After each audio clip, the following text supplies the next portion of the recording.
They said she would never recover from the night Edward Hastings destroyed her in front of all of London.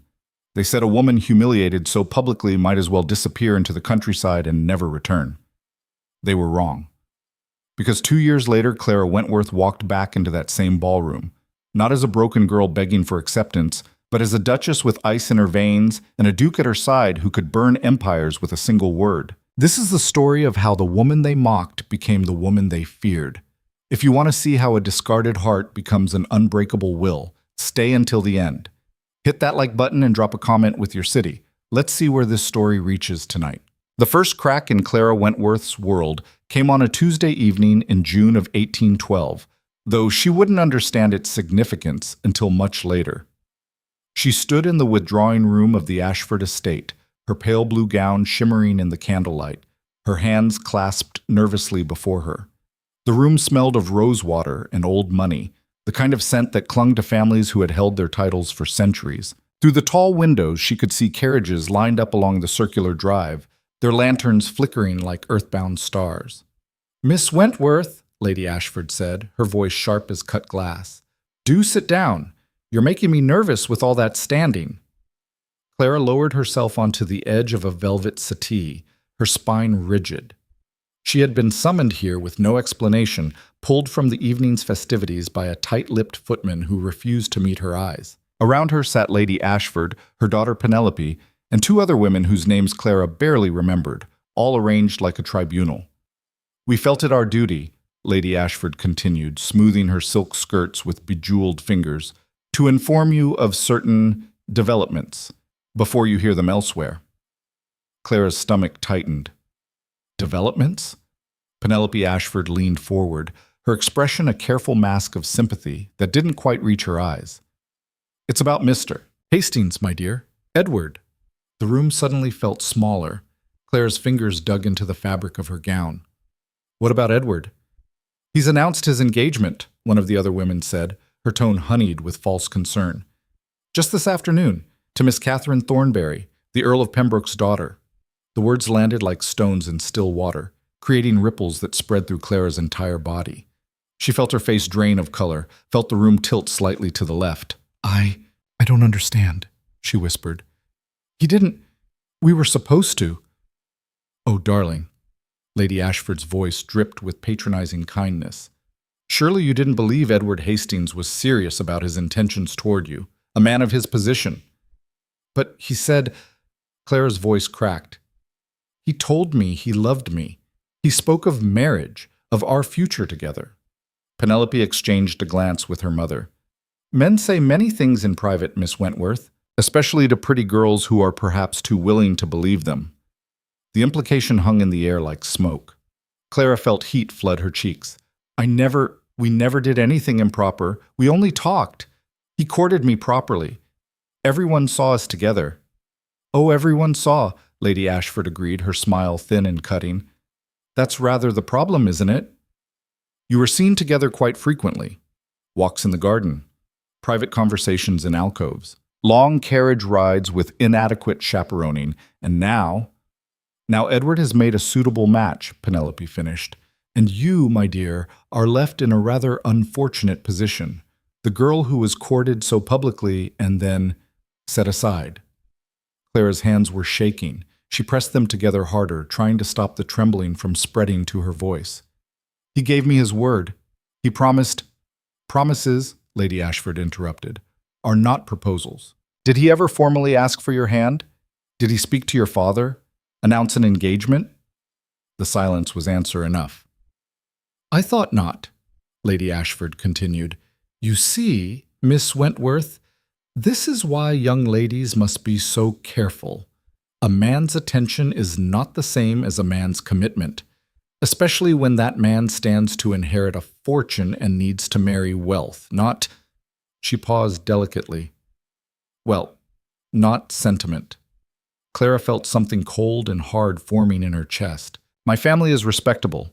Your father is a country gentleman with a modest income and no title," Penelope said flatly, "while Catherine Thornbury brings a dowry of £40,000 and connections to 3 ducal houses.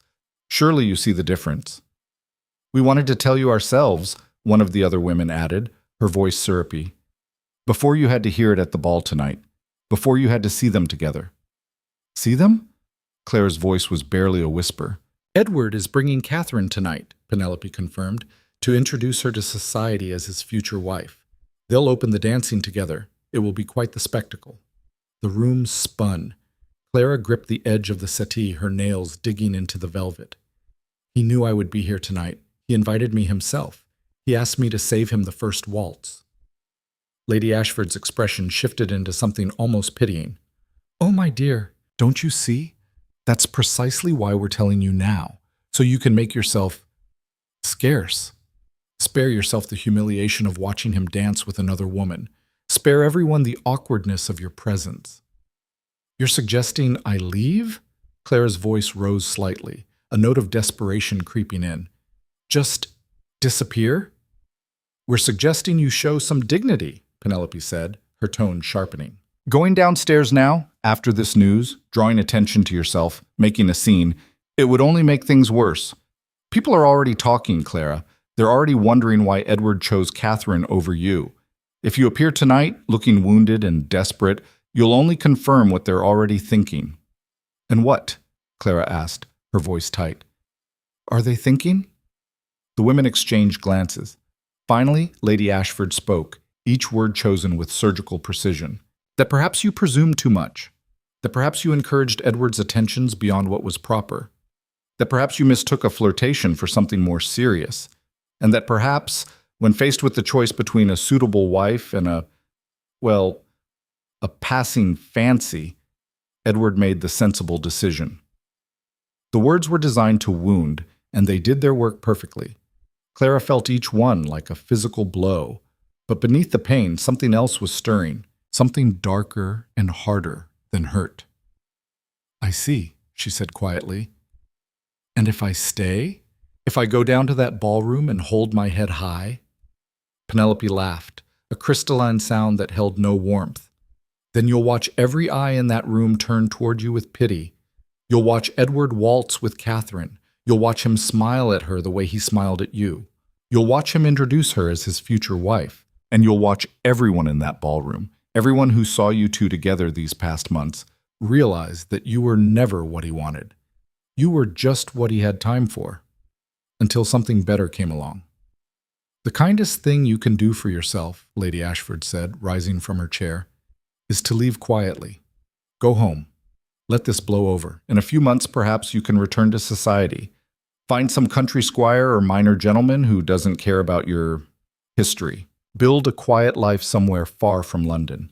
But tonight, Clara, you need to disappear. Clara stood slowly, her legs unsteady beneath her. The room full of women watched her with expressions ranging from pity to barely concealed satisfaction. She could hear the music from downstairs, the laughter, the sound of a world that was continuing without her. Thank you, she said, her voice hollow, for your concern. She turned and walked toward the door, each step an act of will. Behind her, she heard Penelope whisper to her mother, She's taking it better than I expected. Give her time, Lady Ashford replied. The real devastation comes later, when she's alone and realizes what she's lost. Clara's hand froze on the door handle. What she's lost. As if Edward Hastings had been something she possessed and then carelessly misplaced. As if her heart and her reputation and her future were items on a ledger, and she'd somehow failed to secure the transaction. She stepped into the hallway and closed the door behind her. The music from downstairs grew louder. She could hear the master of ceremonies announcing the next dance, could hear the swell of conversation, the clink of champagne glasses, the rustling of expensive fabric. And then she heard it. Edward's voice. Carrying up from the ballroom, warm and confident and utterly unchanged. Ladies and gentlemen, the master of ceremonies called out. May I present Mr. Edward Hastings and his fiancée, Miss Catherine Thornberry. The applause was thunderous. Clara stood frozen in the hallway, her hand still on the door handle behind her, her heart hammering in her chest. She could leave through the servants' entrance, could slip away into the night and never let anyone see the tears that were now burning behind her eyes. But something in her refused to move. Some stubborn, reckless part of her that wanted to see, wanted to witness the moment her world officially ended. wanted to look at the man who had promised her everything and delivered nothing but shame. She moved to the top of the grand staircase and looked down. The ballroom glittered below her, a sea of silk and jewels and faces she knew. And in the center of it all, standing beneath the crystal chandeliers, stood Edward Hastings, tall, handsome, impeccably dressed in black and silver, his dark hair perfectly styled, his smile easy and charming. And beside him, her hand resting lightly on his arm, stood Catherine Thornbury, beautiful in a way that came from generations of careful breeding and unlimited wealth. Her gown was ivory and gold, her diamonds real, her smile serene. They looked perfect together, like characters from a painting, like everything society expected a gentleman and his future wife to be.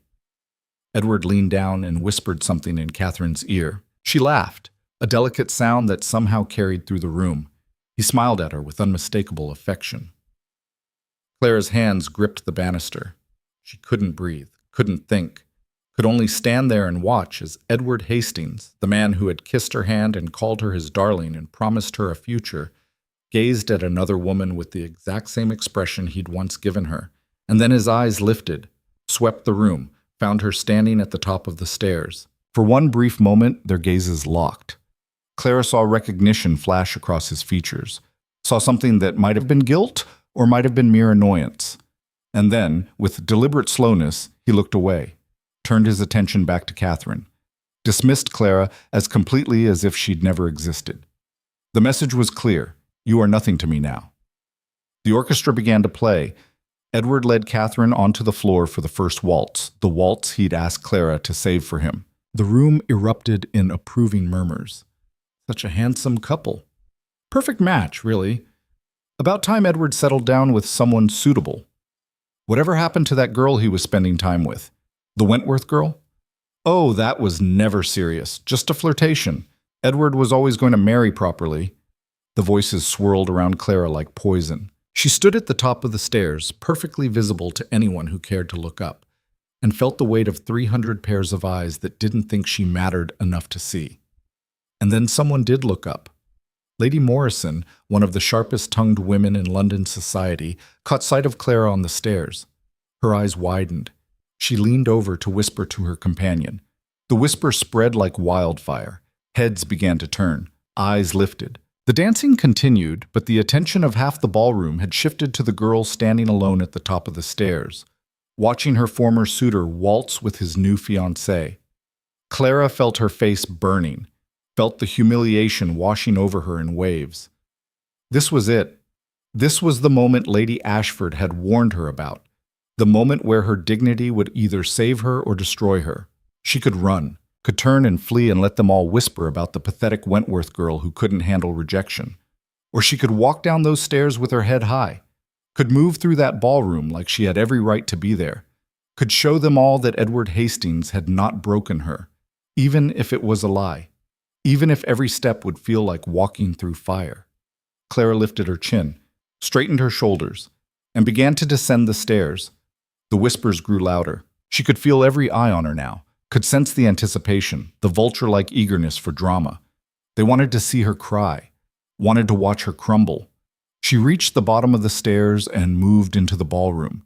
The crowd parted slightly, creating a pathway, not out of respect, but out of a desire to watch the spectacle unfold. Edward and Catherine swept past her in the waltz, so close Clara could have reached out and touched them. Edward's gaze slid over her without recognition, as if she were part of the furniture.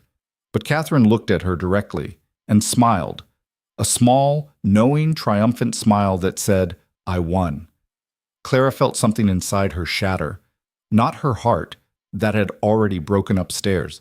This was something deeper, some foundational belief in goodness, in fairness, in the idea that if you were kind and genuine and true, the world would reward you. She had been kind. She had been genuine. She had opened her heart completely to Edward Hastings. And now she stood in a ballroom full of people who would remember her not as someone who loved and lost, but as someone foolish enough to believe a man like Edward would choose her. "Miss Wentworth," a voice at her elbow made her turn.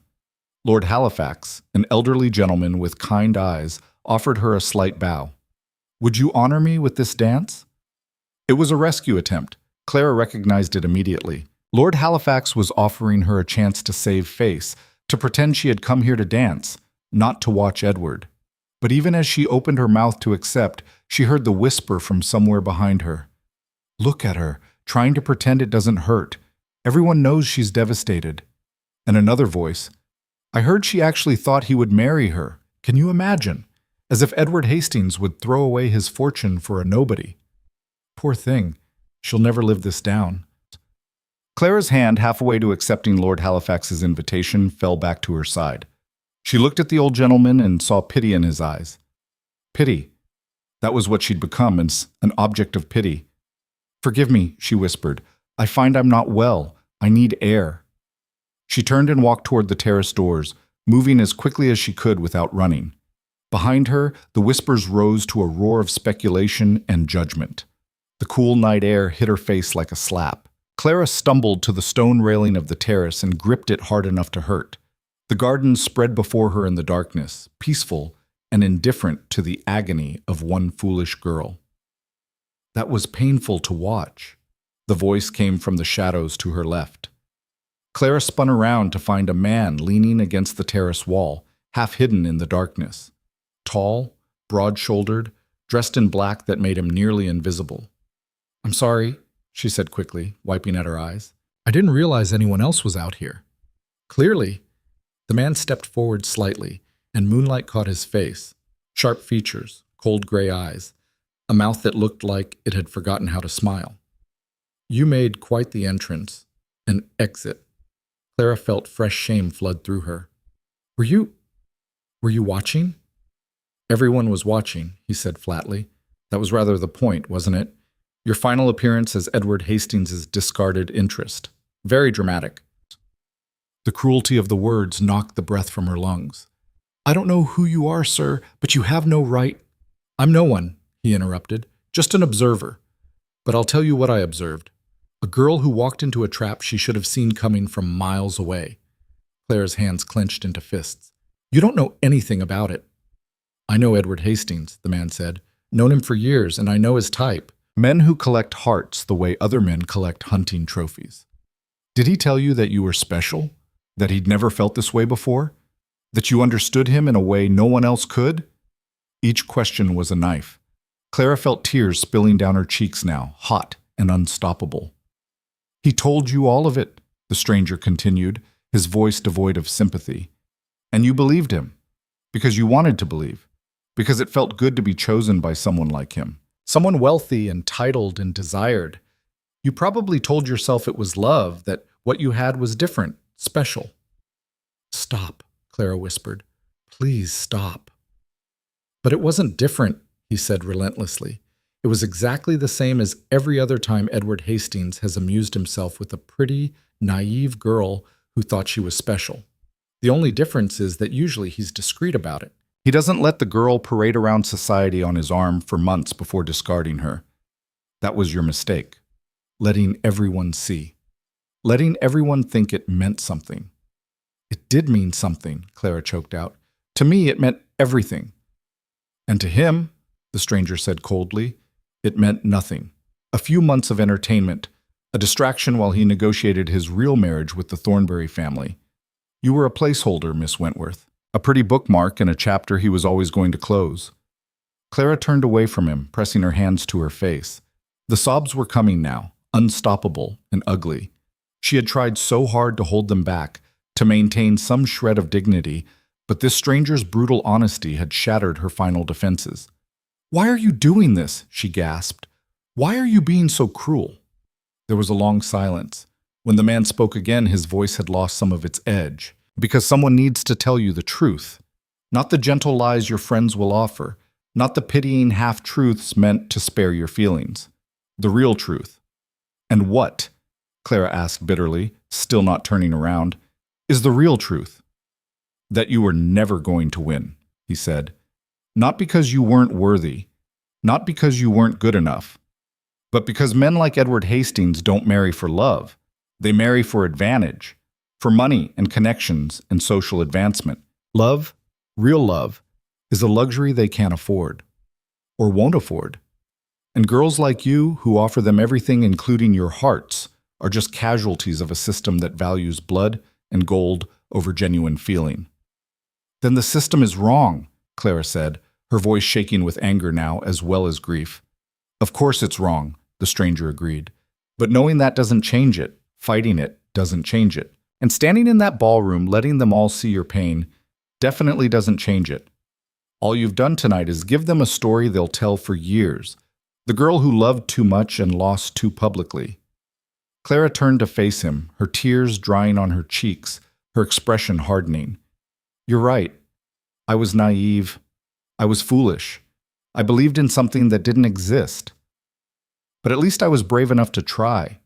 At least I opened my heart. What's your excuse for standing in the shadows, watching other people's pain like it's entertainment? For the first time, something shifted in the man's cold expression. Not warmth, exactly, but something like respect. No excuse, just experience. I've seen enough of these tragedies to know how they end. And how do they end? Clara demanded. Usually, the girl retreats to the country, marries someone safe and boring, spends the rest of her life being careful, being cautious, never risking her heart again. She survives, but she never really lives. Is that what you think I'll do? The stranger studied her for a long moment. I don't know. Most people choose survival over risk. It's the sensible thing to do. But you, he paused. You walked down those stairs even though you knew it would hurt. That was either incredibly brave or incredibly foolish. Maybe both, Claire said quietly. Maybe. He pushed away from the wall, moving toward the terrace doors. Either way, Miss Wentworth, you should go home. The show is over. Edward has won. Society has its scandal. And you have a choice to make about who you're going to be after this. Wait, Clara called as he reached the door. Who are you? He paused, his hand on the handle. Someone who's made his own peace with this brutal world. Someone who stopped believing in love a long time ago. Someone who chose power over vulnerability and has never regretted it. That sounds lonely, Clara said. The stranger looked back at her, and for just a moment the coldness in his eyes flickered into something almost human. Lonely is better than destroyed, Miss Wentworth. Remember that when you're deciding what kind of woman you want to be. Then he was gone, slipping back into the house and leaving Clara alone on the terrace. She stood there for a long time, listening to the music from the ballroom, feeling the night air dry the tears on her face. Inside, the party continued.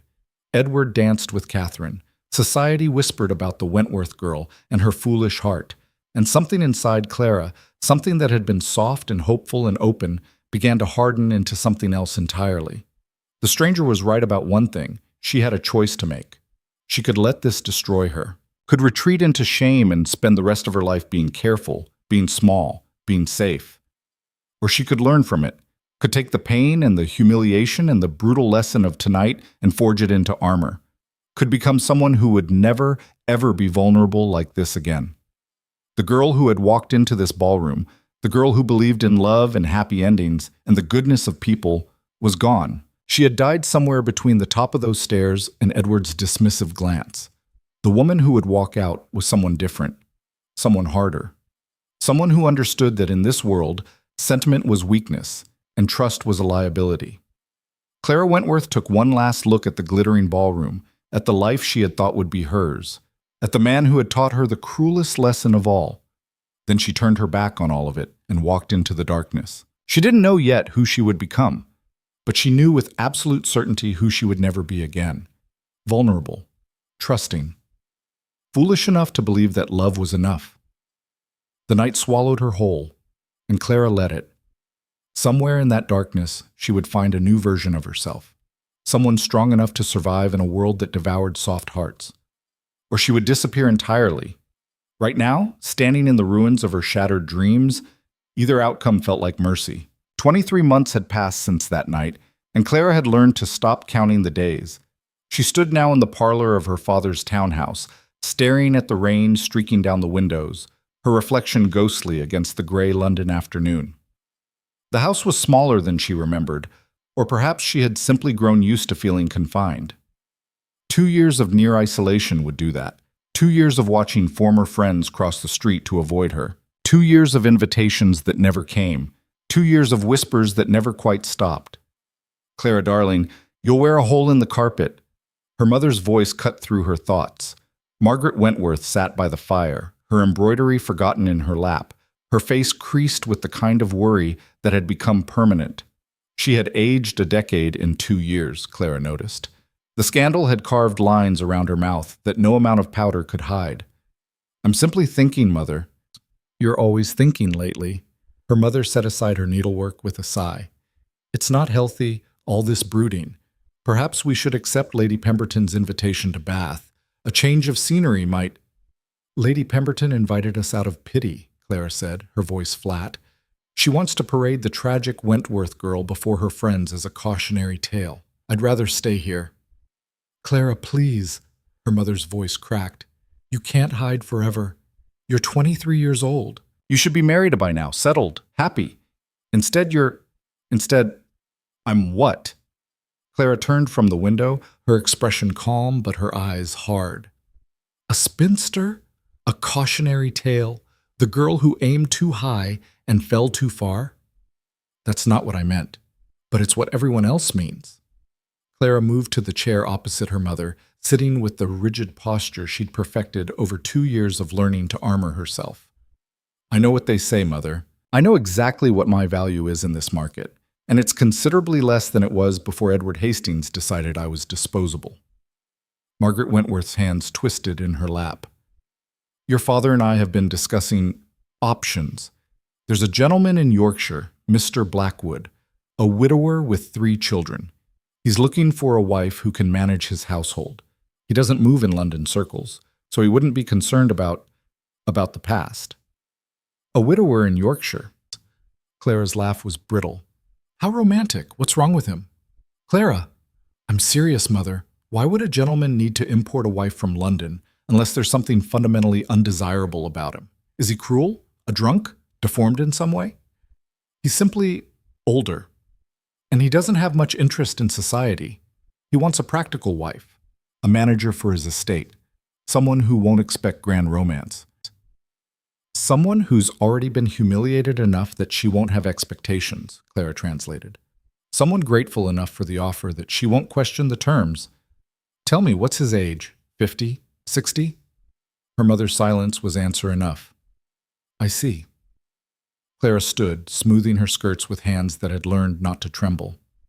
"And this is what I've come to. A 60-year-old widower who needs a governess for his children and is willing to overlook my ruined reputation in exchange for unpaid labor. How generous."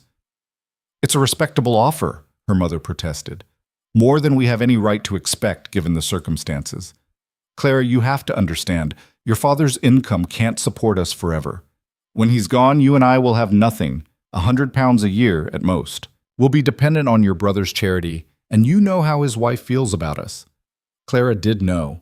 Her sister-in-law had made it abundantly clear that she considered the Wentworth women an embarrassment to be endured, not embraced. "So my choices," Clara said slowly, "are to marry a man old enough to be my grandfather and spend my life raising another woman's children in Yorkshire, or to live on my brother's charity and listen to his wife remind me daily that I'm a burden. Is that the sum of it?" "Those are the realistic options, yes." Her mother's voice was gentle but firm. "You could have had more, Clara, if you'd been more careful, if you hadn't let Edward Hastings court you so publicly, if you'd listened when I warned you that men like him don't marry girls like us. But you didn't listen, and now we must deal with the consequences." The words landed like blows Clara had learned to absorb. She had heard variations of this speech for 2 years, from her mother, from her father, more gently, from society, more cruelly. Always the same message: this is your fault. You should have known better. You should have been more careful. You should have protected yourself, as if love was something you could guard against like the common cold. "I need air," Clara said, moving toward the door. "It's raining. I don't care." She grabbed her cloak and walked out into the wet afternoon, letting the rain soak through her bonnet, feeling the cold seep into her bones. The streets were nearly empty, most sensible people safe inside. Clara walked without direction, her mind churning. A widower in Yorkshire, 3 children. A man who wanted a manager, not a wife. Who would expect her to be grateful for the opportunity to serve him until he died, and left her with nothing but the same £100 a year her mother faced. Or she could stay in London, could shrink into the background of her brother's household, Could watch her nephew inherit everything while she grew old and invisible, the maiden aunt who'd once been foolish enough to believe in love. Both futures stretched before her like prison sentences. Different cells, same cage. "Careful, miss." A hand grabbed her arm, yanking her back from the curb. Clara stumbled, looking up to see a carriage thundering past, so close she felt the spray of mud from its wheels. "You nearly walked right into it," the man said, releasing her arm.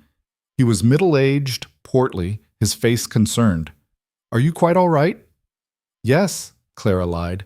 "Thank you, I wasn't paying attention." "Clearly." He tipped his hat and hurried on, leaving Clara standing on the corner, rain dripping from her cloak. She had nearly walked into a carriage, hadn't even seen it coming, because she'd been so consumed by the trap of her own life that she'd stopped watching where she was going.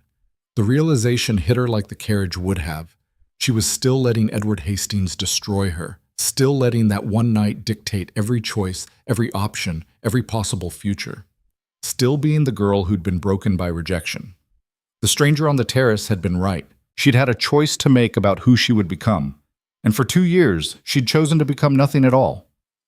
Clara turned and walked back toward the townhouse, but instead of going inside, she found herself at the door of her father's study. She knocked once and entered without waiting for permission. Thomas Wentworth looked up from his desk, his reading glasses perched on his nose, papers spread before him. He was a kind man, her father. Gentle and scholarly and utterly unprepared for the brutal mechanics of society that had chewed up his daughter and spit her out. "Clara," he said, setting down his pen, "you're soaked through. Your mother will." "I'm not going to marry Mr. Blackwood," Clara said. Her father sighed, removing his glasses. "Your mother told you about him then?" "She did. And I'm not going to do it, father. I won't bury myself in Yorkshire with a man who sees me as unpaid labor. I won't do it." "Then what will you do?" he asked, not unkindly. "Your mother is right about our circumstances. I can't support you forever, and with your reputation—" "I know what my reputation is worth," Clara interrupted. "Nothing. Less than nothing. I'm damaged goods in the marriage market. No respectable man of fortune will have me. I understand that perfectly." "Then you understand why Mr. Blackwood's offer is a trap disguised as mercy." "Yes, I understand that too." Clara moved closer to the desk. "But there must be other options. Something between marrying for desperation and living on charity." Her father looked at her sadly. "What options, Clara? You're a woman. You can't work, can't own property, can't support yourself. Marriage is the only real security available to you." "Then I'll marry," Clara said, her voice hardening. "But not Mr. Blackwood. Not some elderly widower who needs a servant. If I'm going to sell myself, and let's be honest, father, that's what marriage is for women like me now, then I'm going to get something of value in return." "Clara, that's a terrible way to speak of marriage." "Is it?" She met his eyes steadily. "Mother married you for love, didn't she? And what did it get her? A modest income, constant worry about money, and a daughter whose scandal has made her old before her time. Love didn't protect her. It didn't protect me. So perhaps it's time to stop pretending that love is what matters." Her father flinched. "You don't mean that." "Don't I?" Clara's voice was cold now, the ice that had been forming around her heart for 2 years finally crystallizing into something solid. "Edward Hastings taught me that love is a luxury I can't afford. Society taught me that my value is measured in money and connections. So fine, I'll play by those rules, but I'll play to win." "What are you talking about?" "I'm talking about finding a husband who can give me what I need: security, position, protection, someone powerful enough that society can't touch me, someone wealthy enough that I never have to worry about being dependent on anyone's charity ever again." Thomas Wentworth stared at his daughter as if seeing a stranger. "Clara, men like that don't marry women in your position. Not unless they want something other than love and romance," Clara finished. "Unless they're looking for the same thing I am, a practical arrangement, a transaction." "You're talking about a marriage of convenience." "I'm talking about survival, father. You said it yourself, I have no other options. So I'll create one. Somewhere in this city, there's a man who needs a wife for reasons that have nothing to do with affection. Someone who values intelligence over innocence. Someone who won't expect me to pretend my heart isn't already dead. I'll find him, and I'll make him an offer he can't refuse." Her father stood, moving around the desk to grip her shoulders. Listen to yourself. This isn't you talking. This is pain and anger, and this is reality, Clara said quietly. The girl I was, the one who believed in love and happy endings, she died 2 years ago. You and Mother keep trying to resurrect her, to make her fit into some acceptable mold. But she's gone, Father. And what's left is someone who understands exactly how brutal this world is. Someone who's ready to be just as brutal back. You'll be miserable. I'm already miserable. At least this way I'll be miserable in comfort, with power, with the ability to look Edward Hastings in the eye and show him that he didn't destroy me, that I found a way to rise above what he did. Thomas Wentworth searched his daughter's face, looking for the sweet girl she'd been. Clara knew he wouldn't find her. That girl was as gone as Clara's belief in fairy tales. If this is truly what you want, he said finally, his voice heavy, I won't stop you. But Clara, a marriage without love, without even the possibility of affection, it's a kind of death. You'll be alive, but you won't be living. The stranger on the terrace told me something similar, Clara said. He said lonely is better than destroyed. He was right. She kissed her father's cheek and left the study, her mind already working through the problem. Somewhere in London, there was a man who needed what she could offer, a respectable wife, intelligence, discretion, the ability to navigate society without requiring actual affection. She just had to find him. The answer came 3 weeks later in the most unexpected way. Clara was in the library, one of the few places she felt safe, when her mother appeared in the doorway, her face flushed with excitement.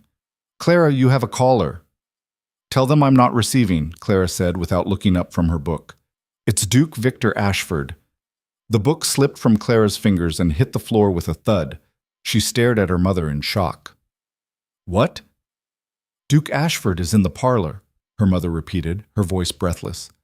He asked specifically to see you. Clara, the Duke never calls on anyone. This is extraordinary. Clara's mind raced.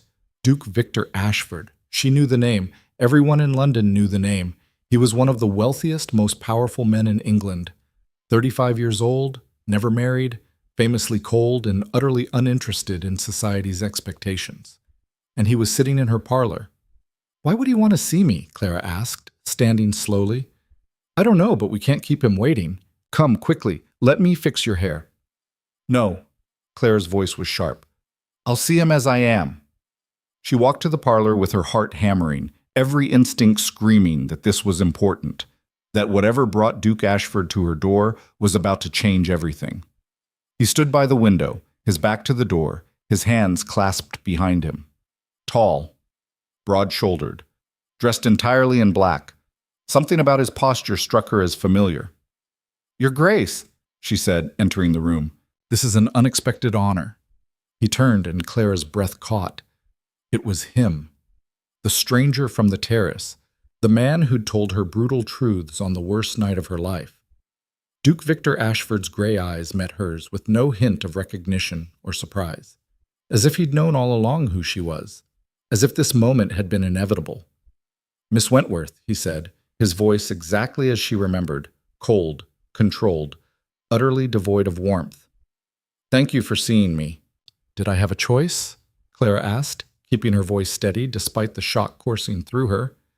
Everyone has choices, Miss Wentworth, though I suspect you've learned by now that most of them lead to the same disappointing places. You knew who I was, she said. That night, on the terrace, you knew exactly who I was, and you didn't tell me. Would it have changed anything? He asked. Would knowing my name have made the truth easier to hear? No, Clara admitted, but it might have made this moment less surreal. Something that might have been amusement flickered across his face. I apologize for the deception, though I prefer to think of it as strategic omission. Why are you here? Clara asked bluntly. Dukes don't call on ruined women unless they want something. What do you want? Victor Ashford studied her for a long moment, his expression unreadable. You've changed, he said finally.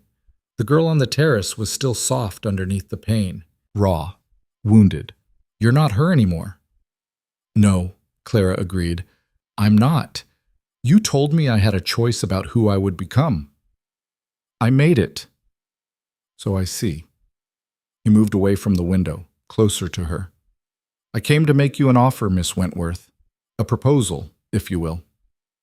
Clara's pulse quickened, but she kept her expression neutral. What kind of proposal? The practical kind, he said. I need a wife, not for the usual reasons. I have no interest in romance or children or the domestic bliss society pretends to value. I need a wife because the vultures are circling. Every ambitious mother in London is throwing her daughter at me. My aunt is threatening to move into my London house to help me find a suitable match. The pressure is becoming too inconvenient.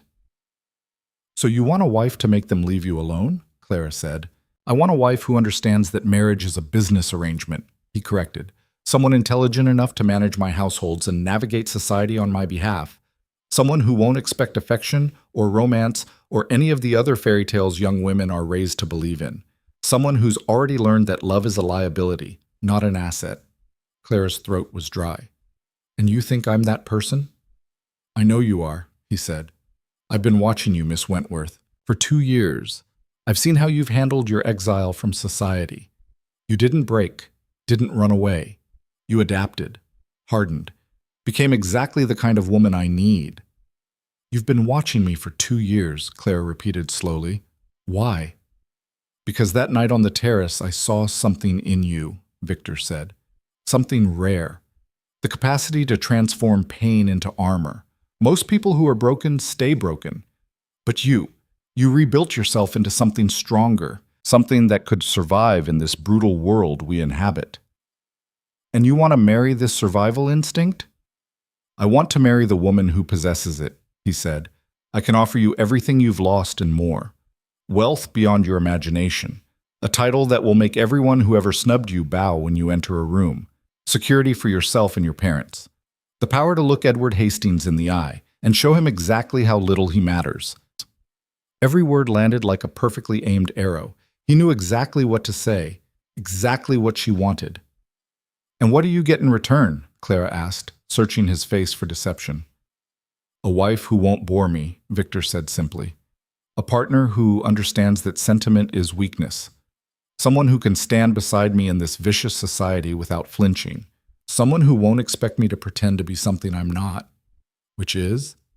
Capable of love, he said flatly. I'm not, Miss Wentworth. Whatever instinct other men have that makes them capable of romantic attachment, I lack it entirely. I can respect you, I can protect you, I can provide for you beyond your wildest dreams. But I cannot love you. Will not pretend to. If that's something you need, say so now and save us both the trouble. Clara looked at the man before her, cold, powerful, brutally honest, and felt something click into place. This was what she'd been searching for without knowing it. Not an elderly widower who would treat her as a servant, not a comfortable provincial gentleman who would pity her, but a man as damaged and hardened as she had become. A man who understood that survival mattered more than sentiment. I don't need love, she heard herself say. I needed it once. It nearly destroyed me. I won't make that mistake again. Victor's eyes gleamed with something that might have been satisfaction. Then we understand each other. Not quite, Clara said. You said you've been watching me for 2 years, that you saw something in me that night, but you waited until now to approach me. Why? Because 2 years ago, you would have said no, he replied. You would have clung to some hope that you could still find the love match you'd dreamed of. You needed time to realize that path was closed to you, time to become desperate enough to consider an alternative. The calculated cruelty of it should have offended her. Instead, Clara found herself almost admiring the strategy. He hadn't approached her when she was vulnerable and freshly wounded. He'd waited until she was cornered, until all other options had revealed themselves as traps. You're manipulating me, she said. I'm presenting you with an opportunity, he corrected. What you do with it is your choice. But Miss Wentworth, Clara, you told your father 3 weeks ago that you were looking for a man who could give you security, position, and protection. Someone powerful enough that society couldn't touch you. I heard you say it. Clara's blood ran cold. You were listening to a private conversation between me and my father? I have people who report to me, Victor said without apology. I wanted to know if you were ready. Your conversation with your father told me everything I needed to know. You're admitting to spying on me. I'm admitting to being thorough, he said. I don't make offers like this lightly. I needed to be certain you were the right woman for this arrangement, that you understood what you were agreeing to. Clara should have been outraged, should have thrown him out of her house for the invasion of privacy, for the manipulation, for the cold calculation of it all. Instead, she felt a strange sense of relief, because Victor Ashford was exactly what he appeared to be, a man who valued strategy over sentiment, who saw marriage as a transaction, not a romance, who would never lie to her about what he was capable of offering. He would never break her heart, because he was being brutally clear that he didn't have one to give. "What are the terms?" she asked. Victor's expression remained neutral, but something in his eyes shifted. Recognition, respect. "You'll be the Duchess of Ashford. You'll manage my households, represent me in society, host events when necessary. You'll have complete financial security, your own accounts, generous allowances, freedom to spend as you wish. In return, you'll maintain appearances. No scandals, no affairs, no public displays of emotion or weakness. And privately? Privately, we maintain separate chambers, separate lives, if you prefer. I won't demand your time or your company beyond what's required for public appearances. You'll have your own space, your own pursuits, your own life, as long as it doesn't embarrass the Ashford name." "Children?" Clara asked. "Not necessary," Victor said. "I have a cousin who can inherit. If you want children, we can discuss it. If not, I'm content to let the line pass to another branch of the family." Clara absorbed this information, her mind working through the implications. It was everything she'd told her father she wanted, everything except the one thing she'd once believed mattered most. And that one thing had already proven itself a lie. "How long do I have to decide?" she asked. "Until tomorrow evening," Victor said. "After that, I'll move on to other options. You're my first choice, Clara, but you're not my only option." The honesty was startling. No pretty lies about her being the only woman for him. No romantic nonsense about fate or destiny. Just cold fact. She was first choice, but he had backups. It should have hurt. Instead, it felt like solid ground after 2 years of quicksand. "I'll give you my answer tomorrow," Clara said. Victor moved toward the door, then paused. "One more thing. If you say yes, we marry quickly, within the month. I won't give society time to speculate or gossip or try to interfere. And once we're married, Clara, there's no going back, no divorce, no escape. Whatever arrangement we make, we're bound to it for life. Make certain you can live with that before you agree." "I understand," Clara said. He studied her one more time, his gray eyes penetrating. "I wonder if you do. But I suppose we'll find out." Then he was gone, leaving Clara alone in the parlor with an offer that would change her life forever. Her mother rushed in the moment the door closed. "What did he want? What did he say?" "He asked me to marry him," Clara said, her voice distant. Margaret Wentworth's hand flew to her mouth. "A duke!" "Clara, this is a miracle. You must say yes immediately. We must—" "He doesn't love me, Mother," Clara interrupted. "He made that very clear. He wants a wife to manage his affairs and keep society at bay. Nothing more." Her mother's expression flickered with uncertainty. "But surely over time, affection might—" "No." Clara's voice was flat. "It won't. He's not capable of it. He told me so himself." "Then why would you even consider it?" Clara looked at her mother, at the woman who had married for love and spent her life worrying about money, watching her daughter's reputation destroyed, growing old with fear instead of contentment. "Because love didn't protect you," Clara said quietly. "It didn't protect me. But power will. Position will. The Ashford name will. Clara, a marriage without love is a kind of death. So is poverty," Clara said. "So is dependence. So is spending the rest of my life as an object of pity, taking charity from my brother, or marrying some ancient widower who sees me as unpaid labor. At least this way I choose my own cage. At least this way I choose a cage with golden bars." She walked past her mother and up to her room, closing the door firmly behind her. Then she sat at her window and stared out at the London streets, where she'd walked for 2 years like a ghost, invisible and irrelevant. Duke Victor Ashford was offering her visibility, relevance, power, and all she had to give up was the dream of being loved. Clara laughed, a bitter sound that hurt her throat. That dream had died 2 years ago on a terrace, watching Edward Hastings waltz with another woman. All that was left now was survival.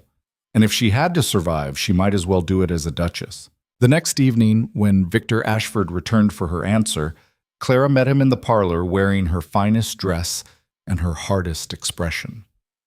"Yes," she said before he could speak. "I'll marry you." Victor's face remained impassive, but something in his eyes gleamed with satisfaction. "You're certain? Once we begin this, there's no turning back." "I'm certain," Clara said. "I understand the terms. I accept them. When do we begin?" "Tomorrow," Victor said. "We'll announce the engagement. The wedding will be in 3 weeks. Small ceremony, no fanfare, just the necessary witnesses and family." "Perfect," Clara agreed. He extended his hand, not to take hers in some romantic gesture, but for a handshake. A business agreement. Clara took it, her grip firm. "Welcome to the Ashford family, Miss Wentworth," Victor said. "I think we're going to manage very well together." "So do I, Your Grace," Clara replied. They released hands, and Clara felt the final piece of her old self fall away. The girl who had believed in love. The woman who had hoped for redemption through affection. Gone. In her place stood someone new, someone harder, someone who had just made a devil's bargain and felt nothing but relief. Clara Wentworth was about to become a duchess, and everyone who had ever pitied her, mocked her, or dismissed her was about to learn exactly what she'd become in the ashes of her broken heart. The announcement appeared in the morning papers 3 days later, and London society detonated like a powder keg. Clara stood in the drawing room of Victor's townhouse. Her townhouse now, she supposed, watching carriages pull up outside as news spread through the city like wildfire.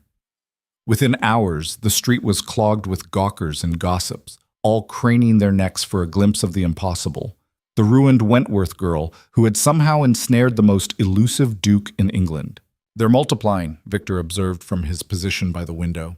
He sounded mildly amused, the way someone might comment on an interesting insect infestation. "I count at least 40 people out there now. Some have brought sketch pads." "Sketch pads?" Clara moved beside him, peering through the curtain. Sure enough, several people in the growing crowd were frantically drawing, capturing the house where the scandal was unfolding. "They'll sell them to the gossip sheets," Victor said. "By tomorrow, illustrations of this house will be plastered across every scandal rag in London. They'll speculate wildly about what happened inside to make me choose you." "Does it bother you?" Clara asked. "The speculation?" "Not remotely." He let the curtain fall closed. "Let them speculate. Let them spin whatever lurid tales they want. The only truth that matters is the one we control." A knock at the door preceded the entrance of Victor's butler, Harrison, a severe-looking man with silver hair and the expressionless face of someone who'd seen everything twice. "Your Grace, Lady Ashford has arrived," Harrison announced with the tone one might use to report an approaching army. Victor's jaw tightened almost imperceptibly. "My aunt." "Should I be concerned?" Clara asked. "Probably." Victor straightened his cuffs. "Lady Charlotte Ashford has very strong opinions about everything, particularly about who should and shouldn't marry into the family. Be prepared." The woman who swept into the room moments later was a force of nature, compressed into 5 feet of elegant fury. Lady Charlotte Ashford couldn't have been more than 50, but she carried herself with the authority of someone who'd been commanding rooms since birth. Her silver hair was styled immaculately, her burgundy dress was the latest fashion, and her eyes, the same cold gray as Victor's, blazed with outrage. "Victor," she said, her voice sharp as a blade, "what in heaven's name have you done?" "Good morning, Aunt Charlotte," Victor replied with perfect calm. "May I present my fiancée, Miss Clara Wentworth. Clara, my aunt, Lady Charlotte Ashford." Charlotte's gaze swept over Clara like a physical assessment, cataloging every detail from her simple morning dress to her unbejeweled hands. Clara felt the weight of that examination and forced herself to stand straighter, meeting the older woman's eyes without flinching. "Miss Wentworth," Charlotte said, her tone dripping ice. "The girl who was publicly humiliated by Edward Hastings. The girl who hasn't been invited to a respectable house in 2 years. That Miss Wentworth?" "The very same," Clara said, keeping her voice level. though I prefer to think of myself as the woman who learned valuable lessons from that experience. Lessons? Charlotte turned to Victor. She has spirit, I'll grant her that. But spirit doesn't erase scandal, Victor. Do you have any idea what you're doing to the Ashford name by associating yourself with this damaged merchandise? Careful, Aunt, Victor said, his voice dropping to a dangerous register. You're speaking about my future wife. Your future mistake, Charlotte snapped. Victor, I've watched you reject every eligible woman in England for 15 years. Daughters of earls, dukes, princes. Women with impeccable reputations and enormous fortunes. And you choose her? A nobody with a ruined reputation and a family that can barely afford to keep their London house. I chose someone who understands reality, Victor said. Someone who won't waste my time with romantic delusions or expectations I can't meet. Someone practical. Practical. Charlotte laughed, a bitter sound. You chose someone desperate. Someone who would accept any offer because she has no other options. Don't pretend this is about compatibility, Victor. This is about you finding a woman broken enough to tolerate your complete inability to feel anything resembling human emotion. The words hung in the air like poison. Clara watched Victor's face remain perfectly composed, but something shifted in his eyes, a flash of something that might have been pain before it was buried beneath ice. My reasons are my own, Victor said coldly. The engagement stands. We'll be married in 3 weeks, with or without your blessing. Then you'll be married without it, Charlotte said. She turned to Clara and her expression softened slightly, not to kindness, but to something like pity. Miss Wentworth, I don't know what bargain you've struck with my nephew, but I urge you to reconsider. Victor is not capable of being a husband in any meaningful sense. He will give you his name and his money and nothing else. You'll live in a beautiful cage, but it will still be a cage. And one day, you'll wake up and realize you've traded one form of loneliness for another. With respect, Lady Ashford, Clara said quietly, I know exactly what I'm agreeing to. Victor has been completely honest about what he can and cannot offer. I'm entering this arrangement with my eyes wide open. Are you? Charlotte studied her with those penetrating gray eyes. Or are you just telling yourself that because the alternative is admitting you're making the same mistake twice, trusting a man who will ultimately leave you with nothing but regrets? The comparison to Edward hit like a slap, but Clara had learned to absorb blows and keep standing. The difference, Clara said, her voice hardening, is that Edward lied. He promised love and delivered humiliation. Victor promises nothing but security and honesty. I'll take cold truth over warm lies any day. Charlotte regarded her for a long moment, then sighed. Then you're as damaged as he is. Perhaps you do deserve each other. She moved toward the door, then paused. When this marriage becomes unbearable, and it will, Miss Wentworth, don't say I didn't warn you. She swept out, leaving a silence that felt like broken glass. That went well, Victor said dryly. Clara released a breath she hadn't realized she was holding. Does your entire family feel that way? Most of them, yes. The Ashfords have very particular ideas about what makes a suitable Duchess. You violate approximately all of them. He studied her. Does it bother you, knowing that my family will never accept you? Clara thought about the question honestly. 2 years ago, the idea of marrying into a family that despised her would have been devastating. Now? No, she said. I stopped needing acceptance when I realized it was just another word for conditional love. Your family's approval would only last as long as I perform perfectly for them. At least their disapproval is honest. Victor's expression shifted into something that might have been respect. You really have changed. You made sure I had the time I needed to, Clara pointed out. 2 years of watching and waiting for me to become desperate enough. It worked. Are you angry about that? Clara considered. No, you were strategic. I appreciate strategy. It's more reliable than sentiment. Good, Victor said, because the next 3 weeks are going to test exactly how much you mean that. He wasn't exaggerating. The days leading up to the wedding became a gauntlet of social warfare. Every person who had ignored Clara for 2 years suddenly had urgent opinions about her impending marriage. The gossip sheets ran wild with speculation. Was the Duke mad? Bewitched? Making some elaborate joke? Was Clara pregnant? Was this a deathbed promise to her dying father? The theories grew more absurd by the day. But worse than the speculation was the open hostility.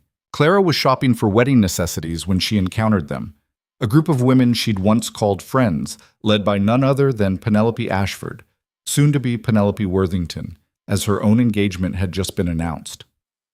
Clara Wentworth, Penelope said, her voice carrying across the boutique. Or should I start practicing calling you Your Grace? Though it does seem rather ridiculous, doesn't it? Like putting a tiara on a street cat. The other women laughed. Clara felt every eye in the shop turn toward her. Lady Penelope, Clara said evenly, congratulations on your engagement. I heard Mr. Worthington is quite solvent. Penelope's smile tightened. Everyone knew she'd settled for Worthington after failing to catch anyone better. At least he chose me for the right reasons. Everyone knows Victor Ashford proposed to you out of some twisted sense of charity, or perhaps amusement. Tell me, does he actually speak to you? Or does he just appreciate having a decorative silence at his dinner table? He speaks to me quite regularly, Clara replied, though I imagine our conversations would bore you. We tend to discuss things beyond gossip and fashion. How wonderful for you both, Penelope said, moving closer. Her voice dropped, but not enough that the other shoppers couldn't hear. But let's be honest, Clara, we all know what this is. Victor Ashford is using you. He needs a wife to stop the marriage-minded mothers from hunting him, and you are desperate enough to accept those terms. But don't pretend this is some grand love story. Don't pretend you've won anything. I'm not pretending anything, Clara said. Unlike some people, I don't need to dress up reality and romantic fiction to make it palatable. No, you just need to marry a man who openly admits he can't love you, Penelope shot back. Everyone in London is talking about it, Clara. About how pathetic it is. How you've gone from Edward Hastings's discarded toy to Victor Ashford's convenient arrangement. Do you have no dignity left at all? Something hot and sharp twisted in Clara's chest, but she'd learned to transmute pain into something harder. Dignity, Clara repeated softly. Is that what you call it when you marry someone you don't love because he has the right income? When you spend your life pretending to be happy while secretly wondering if there was supposed to be more? At least I'm honest about what my marriage is. Can you say the same? Penelope's face flushed red. How dare you? I dare, Clara interrupted, her voice cutting, because I have nothing left to lose. You still think society's opinion matters, that if you perform perfectly enough, smile prettily enough, marry acceptably enough, you'll be safe. But I learned the truth, Penelope. There is no safety. There is no fairness. There's only power. And in 3 weeks, I'll have more of it than you'll ever touch. She swept past Penelope and out of the shop, her heart hammering but her head high.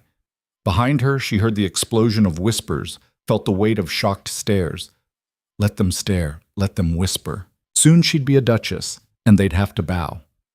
The confrontation made the evening papers. By the next day, society was divided into 2 camps. Those who thought Clara was admirably bold, and those who thought she was proving herself exactly as shameless as they'd always suspected. Victor read the account over breakfast, his expression unreadable. You're making enemies, he observed. I already had enemies, Clara replied. Now I'm just being more honest about it. Good. He set down the paper. The wedding is in 10 days. There's something we need to discuss. Clara waited. There will be a ball, Victor said. After the wedding, a formal introduction of you to society as the Duchess of Ashford. Every important person in England will be there, and most of them will be hoping to see you fail, to watch you commit some social error that proves you're not worthy of the position. I understand, Clara said. I don't think you do. Victor leaned forward. This won't be like the boutique, where you can simply walk away. This will be 300 people watching your every move, waiting for you to stumble. Edward Hastings will be there. Catherine will be there. Everyone who ever mocked you or pitied you or dismissed you will be there. And they'll all be waiting to see if the broken girl can really transform into a duchess. What are you asking me? I'm asking if you can handle it, Victor said bluntly. If you can walk into that room, face all of them, and show them that you've become something they can't touch. Or if the sight of Edward Hastings with his wife will break whatever armor you've built. Clara felt the challenge in his words, felt him testing her, pushing to see if she'd crack. I can handle it, she said. Can you? Victor's gray eyes were penetrating. Because if you crumble, if you show weakness, they'll destroy you. And by extension, they'll damage the Ashford name. I need to know you're strong enough for this, Clara. Not just for your sake, but for mine. The honesty was brutal. He wasn't asking out of concern for her feelings. He was asking because she was an investment, and he needed to know if she'd provide adequate returns. 2 years ago, that would have devastated her. Now, it was just business. I won't crumble, Clara said firmly. I'll walk into that ballroom and show them exactly what I've become. And they'll wish they'd been kinder when they had the chance. Victor studied her, then nodded. Good. Because there's one more thing. He pulled a small box from his pocket and slid it across the table. Clara opened it. Inside was a ring, a massive sapphire surrounded by diamonds, set in platinum. It was the most beautiful thing she'd ever seen. The Ashford ring, Victor said. Every Duchess of Ashford has worn it for 300 years. It's worth more than most estates. And after the wedding, it's yours. Clara stared at the ring, feeling the weight of history and expectation. Try it on, Victor said. She slipped it onto her finger. It fit perfectly, as if it had been made for her hand. The sapphire caught the light and threw blue fire across the table. How does it feel? Victor asked. Clara looked at the ring, at the physical manifestation of everything she'd gained and everything she'd sacrificed. Heavy, she said honestly. Good, Victor replied. Power should feel heavy. If it doesn't, you're not taking it seriously enough. The wedding took place on a gray Thursday morning with fog rolling off the Thames. Clara wore a dress of ivory silk that had cost more than her father's annual income. Her mother cried throughout the ceremony. Her father looked simultaneously proud and heartbroken. Victor stood beside her at the altar, tall and imposing in black, his expression as unreadable as always. When the vicar asked if he took Clara to be his wife, his "I do" was steady and emotionless. When Clara spoke her own vows, she felt the words like a closing door, for better or worse, in sickness and health, till death do us part. She was binding herself to a man who would never love her, to a life built on cold calculation instead of warm affection. The ring slid onto her finger, heavy with history and expectation. And then it was done. She was Clara Ashford, Duchess of Ashford, one of the most powerful women in England, and one of the loneliest. The ball came 3 nights later. Clara stood in front of the mirror in her dressing room, barely recognizing herself. Her gown was midnight blue silk, cut to perfection, dripping with diamonds that caught the candlelight. Her hair was styled in an elaborate arrangement that had taken her maid 3 hours to perfect. The sapphire ring blazed on her finger. She looked like a duchess, like power and elegance and everything she'd never thought she could be. But her hands were shaking. You look magnificent, her mother said from the doorway. Margaret Wentworth had tears in her eyes again. My daughter, a duchess. I never dreamed. Neither did I, Clara said quietly. Are you ready? No. Yes. Victor was waiting at the bottom of the stairs, dressed in formal black and silver. He looked her over with the same critical assessment he might give a horse he was considering purchasing. You'll do, he said finally. High praise, Clara replied. Something flickered in his eyes, amusement maybe, or respect. The carriage is waiting. Remember what we discussed. Show no weakness.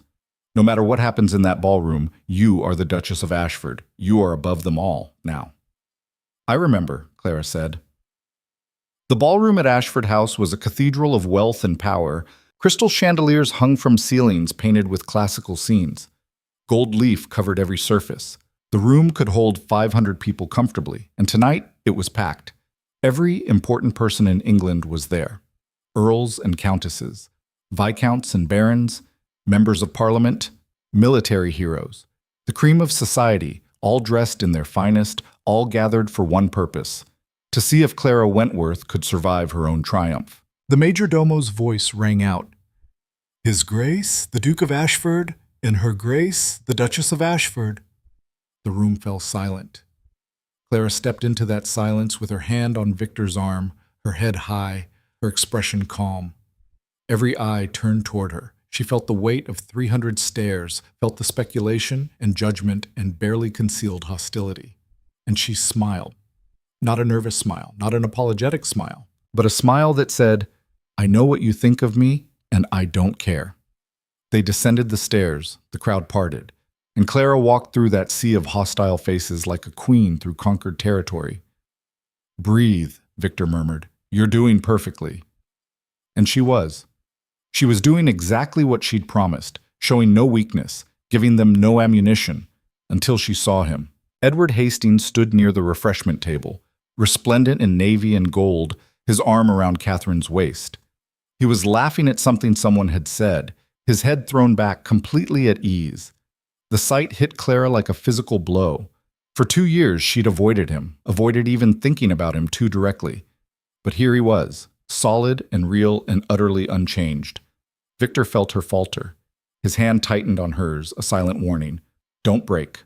Not now." Clara forced herself to breathe, forced herself to look away from Edward and focus on the room, on the people bowing as she passed, on the power she now wielded. But Edward had seen her. She felt his gaze like a brand.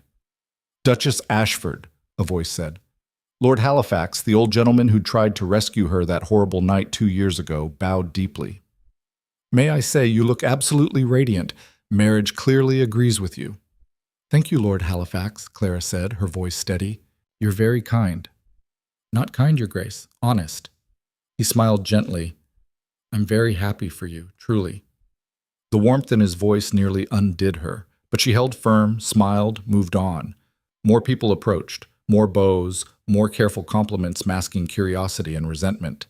Clara navigated them all with Victor at her side, his presence a wall of ice-cold authority that kept the wolves at bay. And then Penelope Worthington now, appeared in front of them with her new husband in tow. "Cousin Victor," Penelope said, her smile poisonous. "And dear Clara, I'm sorry. Dear Duchess, I keep forgetting how much has changed in just 3 days. It's all so sudden, isn't it? From social pariah to Duchess in the blink of an eye, like something from a fairy tale." "Fairy tales usually involve magic," Clara said. "This involved a simple business arrangement, no magic required." "How romantic," Penelope purred. "Tell me, Duchess, are you enjoying your new position? All that power and prestige must be quite intoxicating for someone who so recently had neither." Victor's hand moved to Clara's back, a gesture of possession and warning to Penelope. "Lady Worthington," Victor said, his voice arctic, "you're dangerously close to forgetting your place." "My place?" Penelope's smile widened. "I'm simply making conversation with my new cousin by marriage. Surely that's allowed. Or have you already trained her not to speak to anyone without your permission?" "Penelope." The warning came from her husband, a portly man who looked deeply uncomfortable. "Perhaps we should—" "I'm simply saying," Penelope continued, ignoring him, "that everyone's wondering the same thing. What exactly does the Duchess of Ashford do to earn her position? Beyond existing, beyond being convenient." The room had gone quiet again. People were watching, waiting for Clara's response. This was the test. This was the moment Victor had warned her about. Clara could feel the old hurt trying to surface, the old shame, the memory of standing at the top of those stairs 2 years ago, watching Edward choose someone else. But that girl was dead. "What do I do?" Clara asked, her voice carrying across the sudden silence. "I manage 4 estates comprising over 50,000 acres. I oversee the welfare of 300 tenant families. I coordinate charitable efforts that feed thousands. I represent the Ashford name in Parliament, in society, and in business dealings that affect the livelihood of entire communities. What do I do, Lady Worthington? I work, every single day. And I'm quite good at it." Penelope's smile faltered. "But you're right about one thing," Clara continued. "I am convenient. I'm convenient because I don't waste my husband's time with romantic demands or emotional manipulation. I'm convenient because I understand that marriage is a partnership with specific roles and responsibilities. I'm convenient because I'm competent, intelligent, and utterly uninterested in playing the kind of games you seem to enjoy." She paused. "Is there anything else you'd like clarified, Lady Worthington? Or shall we end this conversation before it becomes even more embarrassing for you?" Penelope's face flushed scarlet. Her husband tugged at her arm. "Come, dear, we should—" "She's right, a new voice said. "Clara was always the intelligent one. We just didn't appreciate it until now." Clara's blood turned to ice. Edward Hastings stepped forward, Catherine at his side, his smile easy and charming, the smile Clara had once loved. "Hastings," Victor said, his voice dropping to a dangerous register. "I don't recall inviting you to this conversation." "Forgive me," Edward said, not sounding apologetic at all. "I simply wanted to offer my congratulations to the new Duchess. After all, Clara and I have history." The room held its breath. Clara looked at Edward Hastings, at the man who had destroyed her, who had taught her that love was a weapon used against the weak, and felt absolutely nothing.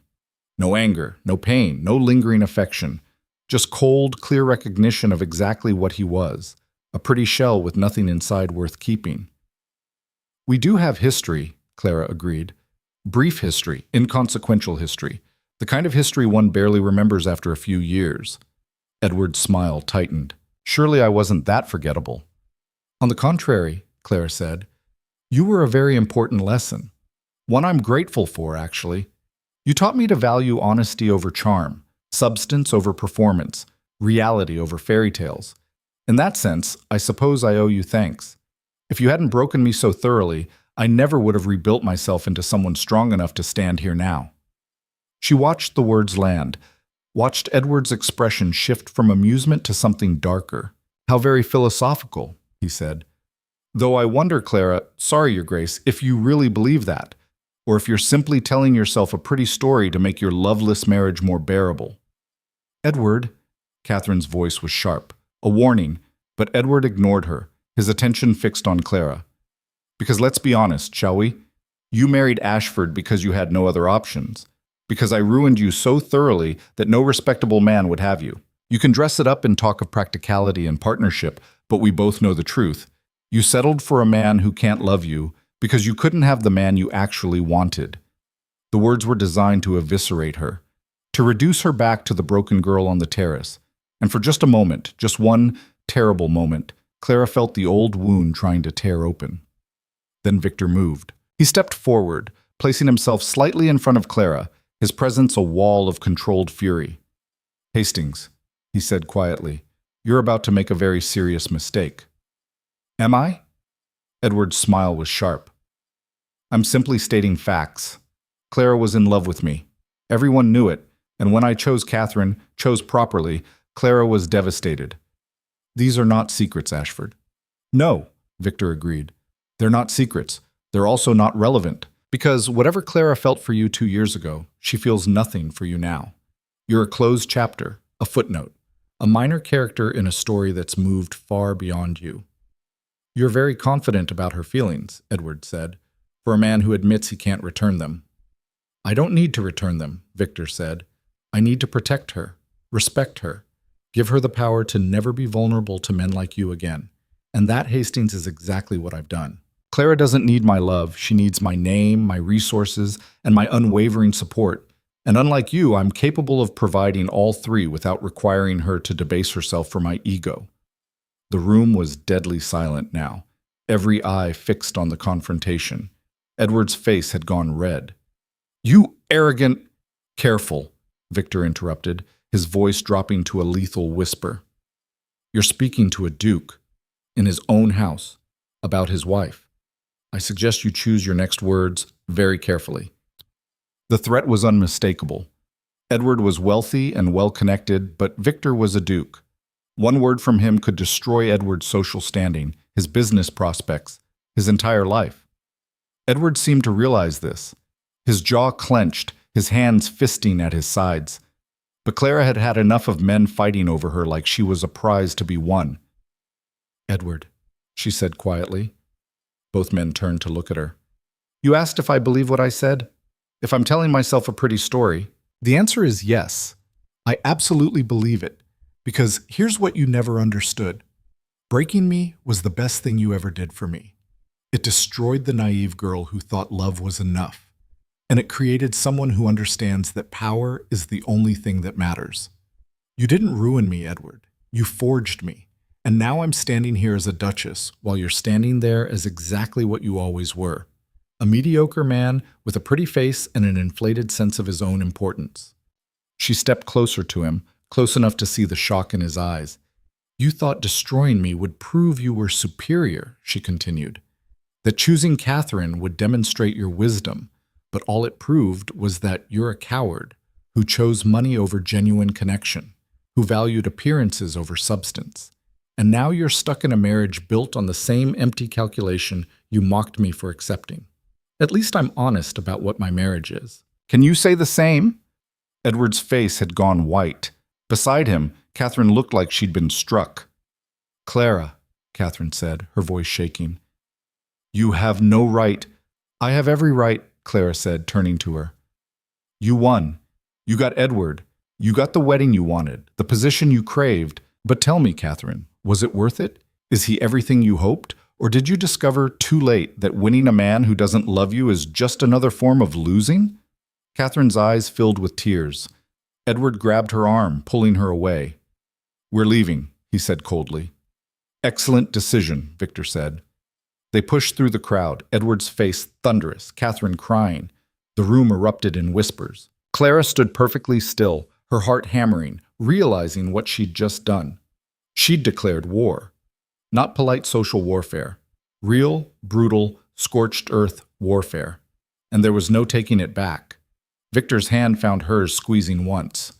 Breathe, he murmured. You just won. Had she? Clara looked around the ballroom at the shocked faces, the scandalized expressions, the mixture of horror and admiration. She'd just publicly humiliated Edward Hastings and Catherine Thornbury in front of the most important people in England. She'd violated every social rule about decorum and restraint. She'd proven herself exactly as dangerous and ruthless as her enemies had claimed, and she felt absolutely exhilarated. For the first time in 2 years, she'd fought back, not with tears or appeals for sympathy, but with cold, calculated brutality. The wolf had learned to bare her teeth. Shall we dance, Your Grace? Victor asked. Clara took his hand and they moved onto the floor. The crowd parted, still whispering, still processing what they'd just witnessed. As they began to waltz, Victor leaned close. That was either the bravest or the most foolish thing I've ever seen. Maybe both, Clara said, echoing her words from that night on the terrace. They'll hate you for it, he warned. Edward has powerful friends. Catherine's family won't forgive this. You've made enemies tonight that will last a lifetime. I know, Clara said, but I'm tired of being afraid, tired of being small, tired of letting people who hurt me pretend they didn't. If they're going to hate me anyway, let them hate me for being strong instead of weak. Victor studied her face as they turned. You've surprised me, Clara. I thought I knew exactly who you'd become. But this, he paused, this is something more. Is that a compliment? It's an observation, he said, and a warning. You've just shown everyone in this room that you're willing to destroy people who cross you. That makes you powerful. But it also makes you a target. Be prepared for the consequences. Clara looked around the ballroom at the watching faces. Some looked afraid. Some looked admiring. Some looked calculating, already planning how to use this moment against her. She'd walked into this room as the scandal-plagued girl who'd married above her station. She was leaving it as something else entirely. A duchess who would not be trifled with. A woman who had learned to weaponize her pain. A force that would reshape the very society that had tried to destroy her. The music swelled. The dance continued. And Clara Ashford, Duchess of Ashford, smiled into the watching darkness and knew with absolute certainty she would never be powerless again, no matter what it cost her. The morning after the ball, London society woke to find itself at war. Clara sat in the breakfast room of Ashford House, reading the flood of responses to the previous night's confrontation. Letters piled on the table, some congratulatory, most condemning, all vibrating with barely contained shock. The scandal sheets had outdone themselves, with competing accounts of what had actually been said, each version more dramatic than the last. The Times is calling you the Ice Duchess, Victor remarked from behind his own paper. The Morning Post prefers the Vengeful Bride. I'm rather fond of that one. And what does society prefer? Clara asked, setting down a particularly venomous letter from one of Catherine's cousins. Society, Victor said, folding his paper with deliberate precision, is discovering that they have no idea what to do with you. You've violated their rules so completely that their usual weapons don't work. They can't mock you for being weak. You just proved you're not. They can't pity you. You clearly don't want it. And they can't ignore you because you're a duchess now. You've backed them into a corner where their only option is to accept you or openly declare war. And which will they choose? Victor's smile was cold. Both. Some will bend the knee because they have to. Others will fight because they can't help themselves. Either way, you've accomplished something remarkable. You've made yourself impossible to dismiss. A knock interrupted them. Harrison entered, his expression even more severe than usual. Your Grace, Lady Margaret Thornberry has arrived. She's requesting an immediate audience. Clara's stomach tightened. Catherine's mother. One of the most powerful women in London society, known for her ruthless protection of her family's reputation. Show her in, Victor said before Clara could respond. He caught her eye. Remember, you're the Duchess. She's the supplicant. Don't forget that for a second. Lady Margaret Thornberry swept into the breakfast room like an avenging angel dressed in black silk. She was 50, beautiful in the way wealthy women who'd never had to worry about anything become beautiful, polished, preserved, and utterly confident in her own authority. Duchess Ashford, she said, her voice clipped. How kind of you to receive me. Lady Thornberry, Clara replied, remaining seated, a deliberate insult that made the older woman's eye twitch. To what do we owe this unexpected visit? Margaret's gaze swept the breakfast room, taking in the expensive china, the morning light streaming through lead-glass windows, the casual wealth that surrounded them. Then her eyes landed on Clara, and the fury there was unmistakable. You humiliated my daughter last night, Margaret said flatly, in front of half of London. You questioned her marriage, implied her husband doesn't love her, and made her cry in public. I'm here to demand an apology. Clara set down her teacup with careful precision. No. The single word landed like a grenade. I beg your pardon? Margaret's voice rose. I said no, Clara repeated. I won't apologize for telling the truth. Edward Hastings married Catherine for her dowry and her connections. They both know it. Everyone knows it. I simply said out loud what everyone was already thinking. You had no right. I had every right, Clara interrupted. Your daughter stood beside the man who publicly humiliated me 2 years ago while he attempted to humiliate me again. She said nothing in my defense. She enabled his cruelty. So yes, Lady Thornberry, I responded. And if the truth hurt her feelings, perhaps she should examine why the truth is so painful. Margaret's hands clenched into fists. You forget yourself, Duchess. My family has connections that span 3 continents. We have influence in Parliament, in the Church, in every institution that matters. If I choose to destroy you, I can make your life unbearable. Can you? Clara asked, her voice dangerously soft. Because I'm the Duchess of Ashford.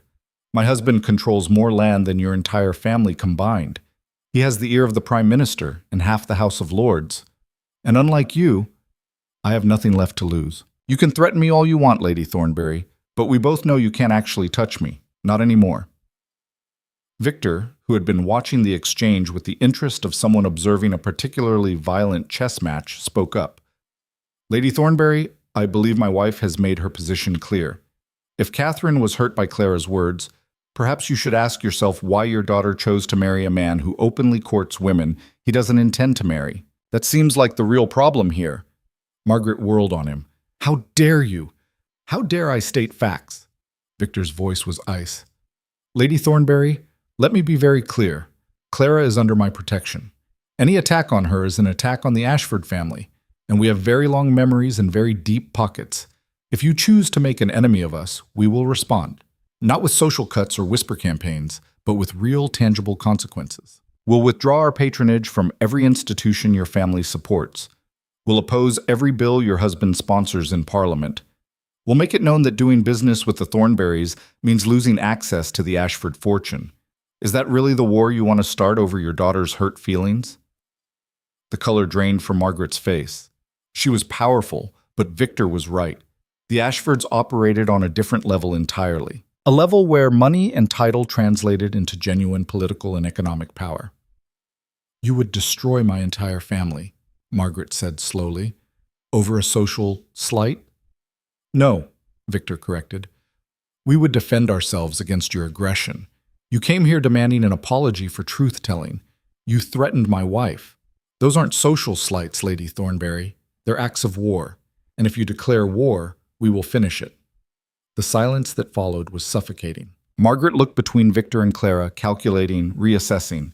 Clara could see the exact moment she realized she'd miscalculated. Had assumed the new Duchess would be weak, apologetic, easy to intimidate. "I see," Margaret said finally.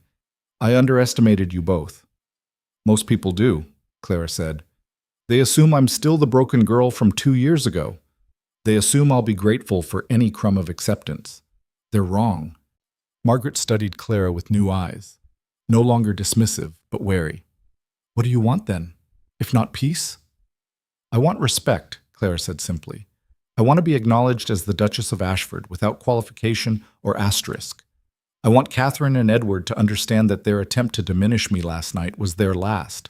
And I want you, Lady Thornbury, to go back to your daughter and tell her that if she values her position in society, she'll never speak my name again except with deference." "And if she doesn't?" Clara's smile was sharp as broken glass. "Then we'll have another conversation, one that won't end with you walking out of here unscathed." Margaret drew herself up, her expression hardening into something like grudging respect. "You've changed, Miss Wentworth." "It's Duchess Ashford," Clara corrected softly. "And yes, I have." Margaret nodded once, a gesture that might have been acknowledgement or surrender. Then she turned and swept from the room, her exit far less confident than her entrance. The moment she was gone, Clara's hands began to shake. She gripped the edge of the table, breathing hard. "That was extraordinary," Victor said. "That was terrifying," Clara corrected. "She could still destroy us." "Her family can do nothing," Victor interrupted. "Not to us. Clara, you need to understand something. The Thornberrys are wealthy. We're wealthy beyond comprehension. They have influence. We have power. There's a difference, and you just learned how to wield it." Clara looked at him, at the man who'd given her this weapon and taught her how to use it. "Is this what your life is like? Constant warfare?" "Yes," Victor said simply. "Welcome to the reality of being a duke, or a duchess. Every interaction is a negotiation. Every conversation is a battle. You win or you lose, but there's no neutral ground." "How do you stand it?" Clara asked. "How do you live like this without—" She stopped herself. "Without what? Without love? Without warmth? Without human connection?" Victor's smile was bitter. "You stop needing those things, or you convince yourself you do. After enough years, it becomes second nature. You just stop feeling." Something in his voice made Clara look at him more closely. For the first time, she wondered if Victor's coldness wasn't natural but learned. If somewhere beneath the ice was a person who'd made the same choice she had, to bury vulnerability so deep it could never hurt them again. But before she could explore that thought, Harrison reappeared. "Your Grace, Mr. Edmund Ashford has arrived. He says it's urgent." Victor's expression darkened. "My cousin, this should be interesting." Edmund Ashford was everything Victor wasn't. Warm, charming, conventionally handsome with golden hair and an easy smile. He bounded into the breakfast room like a friendly dog, all enthusiasm and energy. "Victor, and the famous new Duchess!" He grabbed Clara's hand and kissed it before she could react. "Edmund Ashford, at your service. I've been dying to meet the woman who finally caught my impossible cousin." "Edmund," Victor said coldly, "what do you want?" Can a man visit his favorite cousin without wanting something? Edmund's grin widened. "All right, yes, I want something. I want to know what the hell happened last night, because I woke up to 17 different versions of events, all of them claiming you." He pointed at Clara. "Destroyed Edward Hastings in front of half of London." "She did," Victor confirmed. "Brilliant," Edmund laughed, dropping into a chair uninvited. "I've hated that pompous ass for years. The way he treated you," he nodded at Clara, "was disgusting. I'm delighted someone finally put him in his place. Though I have to say, cousin, you do know how to make an entrance into society. Most new duchesses start with charity work. You started with public evisceration. I approve." Despite herself, Clara found herself warming to Edmund's openness. After days of navigating hostility and calculation, his genuine enthusiasm was disarming. "Edmund," Victor said warningly, "get to the point." "Fine, fine." Edmund's expression turned more serious. "The point is that the families are in an uproar. Half of them think Clara's a dangerous radical who needs to be contained. The other half thinks she's the most interesting thing to happen to London society in decades. There's going to be a gathering tomorrow night, Lady Worthington's annual salon. Everyone who matters will be there, and they're all going to be watching to see if the Ice Duchess appears. It's a trap, Victor said immediately. Obviously, Edmund agreed, but it's a trap you have to walk into. If Clara doesn't appear, they'll say she's afraid, that she can only be brave in her own house with her husband beside her. But if she does appear, she proves she's not intimidated, Clara finished, that she can stand on her own. Exactly. Edmund looked at her with approval. The question is, can you? Because this won't be like last night where Victor was right there to back you up. This is a women's salon. Men aren't invited. You'll be walking into a room full of women who hate you, fear you, or want to destroy you. Alone. Clara felt her stomach drop. The confrontation with Margaret had been difficult enough with Victor present. The idea of facing an entire room of hostile society women without him was genuinely terrifying. She can handle it, Victor said, his voice certain. Can she? Edmund's gaze was sharp despite his friendly demeanor. Look, I'm not trying to be cruel, but these women will smell fear like blood in the water. If Clara shows even a moment of weakness, they'll tear her apart. And unlike you, Victor, they won't do it with direct confrontation. They'll do it with cutting remarks disguised as concern, with questions designed to trap, with social maneuvers so subtle you don't realize you've lost until it's too late. Then I'll learn their game, Clara said quietly. Both men turned to look at her. I've learned everything else. I can learn this too. Edmund studied her, then grinned. You know what? I believe you. You want some advice? Please. Don't try to be liked, he said.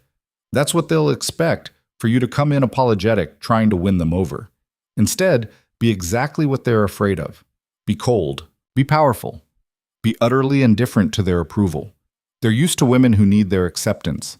Show them a woman who doesn't, and you'll throw them completely off balance. That's actually good advice, Victor said, sounding surprised. I have my moments, Edmund replied. Look, Clara. May I call you Clara? She nodded. Clara, these women have built their entire lives around social approval. It's their currency, their power source, their reason for existing. You just proved you don't need it. That makes you dangerous, but it also makes you fascinating. Use that. Walk in there tomorrow night like you own the room, because as the Duchess of Ashford, you kind of do. And watch them scramble to figure out how to deal with you. After Edmund left, Clara spent the day preparing. Not by choosing the perfect dress or rehearsing polite conversation, but by studying the women who would be at the salon, their families, their alliances, their weaknesses. Victor found her in the library that evening, surrounded by society pages and family genealogies. You're taking this seriously, he observed. Edmund was right, Clara said. This is a test. If I fail, everything we've built collapses. Every woman in London will think I'm weak. That my performance at the ball was just a moment of hysteria, not genuine strength. And if you succeed, then we've won, Clara said simply. Then I've proven I can stand alone, that I'm not just your wife, but a force in my own right. Victor sat across from her, his expression unreadable. You know, when I proposed to you, I thought I understood what I was getting. A practical woman who'd learned hard lessons about the brutality of society. But you're becoming something more than that. Is that a problem? Clara asked. No, Victor said slowly. It's unexpected. Most people, when given power, become drunk on it. They use it recklessly.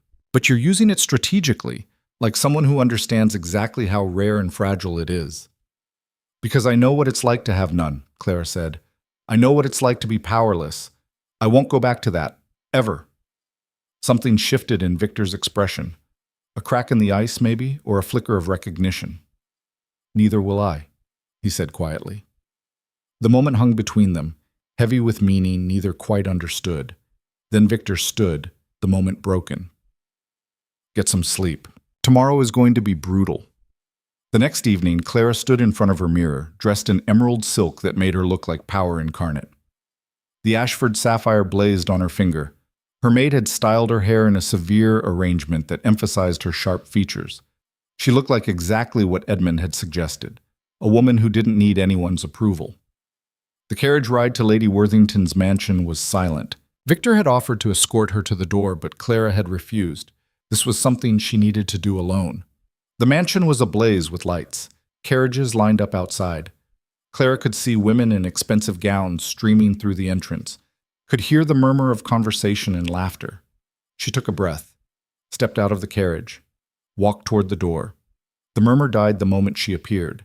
Every head turned, every conversation stopped. The entrance hall fell into complete silence as Clara Ashford, Duchess of Ashford, walked through the door alone. Lady Worthington herself appeared, her expression carefully neutral.